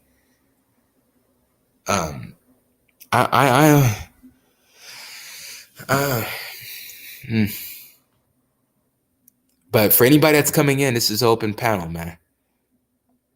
This is an open panel. Come up and feel free. Once the car bubble pop, how could one profit from it? Well, if the car bubble pops, prices has to come down, just like anything, just like any bubble popping. So people that invest in old school cars, and I got a couple people that invest in old school cars where they get a trashed up old school, built it up, resell it. They get it at a lower price, or the used car dealerships, the ones that have those cars forever, that's charging about 40% interest. A lot of people work a backdoor deal and get some of those inventories off of his hands for damn near 40 cents on the dollar. So those are ways how to be able to profit off of a car bubble popping. Just going to the dealership, because any dealership, to be honest, whatever that's on their books, they need to get rid of those people that fix up cars, old school cars. It's big in California, so if I had a Thunderbird from the 60s and did a couple paint jobs, built it up, suited up a little bit, that could be resold. That could be from a $8,500 investment to a $30,000, $40,000, $60,000 type of sale. depending on if you have the right buyers. But people that benefit off the car bubbles usually have car dealership partnerships. So they really have friendships with those dealerships. They initiate themselves in their business. So that's why people should always shake hands, always ask questions, always figure out what can you do to become an indispensable asset to somebody, because you don't know who needs who. And hell, this is capitalism, baby. Everybody got a price. Everybody got a price, damn it. Everybody. Because, boy, I just want people just to be ahead of the curve on certain things, man.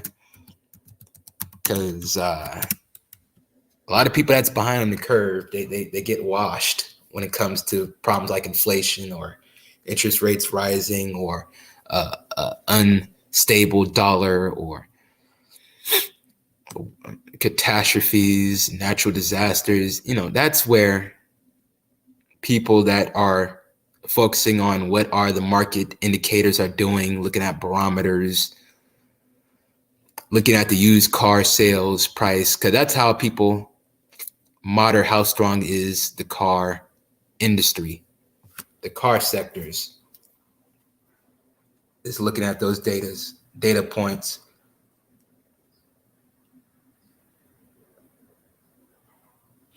But when it comes to my audience, I'm very confident because my audience, they listen to just me. They listen more than just me. They listen to other content creators that are in the financial sector. I can have from 50 people to 5 people to 0 people listening to me. As long as I set it out there, I can wash my hands off. So when the shit crumbles, people can't say that nobody had told me this came out of nowhere. I don't know what happened. Nah. Right now, everybody that's listening should focus on calling up a realtor and seeing if that realtor has a cash buyer or have any old listings. Then you connect the dots and find that person a buyer, or you find that person a listing that has cash buyers. Then you get to work. Get to work. That's where turning me off and going to your realtor and asking questions with them and having a bond, that's where it will benefit you the most. So, but I'm Real Deal Financial. I appreciate everybody that tuned in, listening to me, listening to speak my speech. I appreciate everybody that emails me when it comes to their status, their progress. New subscribers, I definitely appreciate you. Old subscribers, I really appreciate you. If anybody needs their credit repaired or needs me to boost their credit score, or just need to book a consultation on where to go when it comes to stocks, business, crypto, e-commerce, creditbuilder475@gmail.com. Creditbuilder475@gmail.com. Prince, call me when it comes to your trade lines, man. Mr. Charles, call me when it comes to the situation of the funding, trade lines, business, whatever you need. Call me today. So I appreciate everybody's time. I appreciate everybody's hard work that they put in every single day when it comes to being a better person that you was yesterday. I'm Real Deal Financial, and I'm out.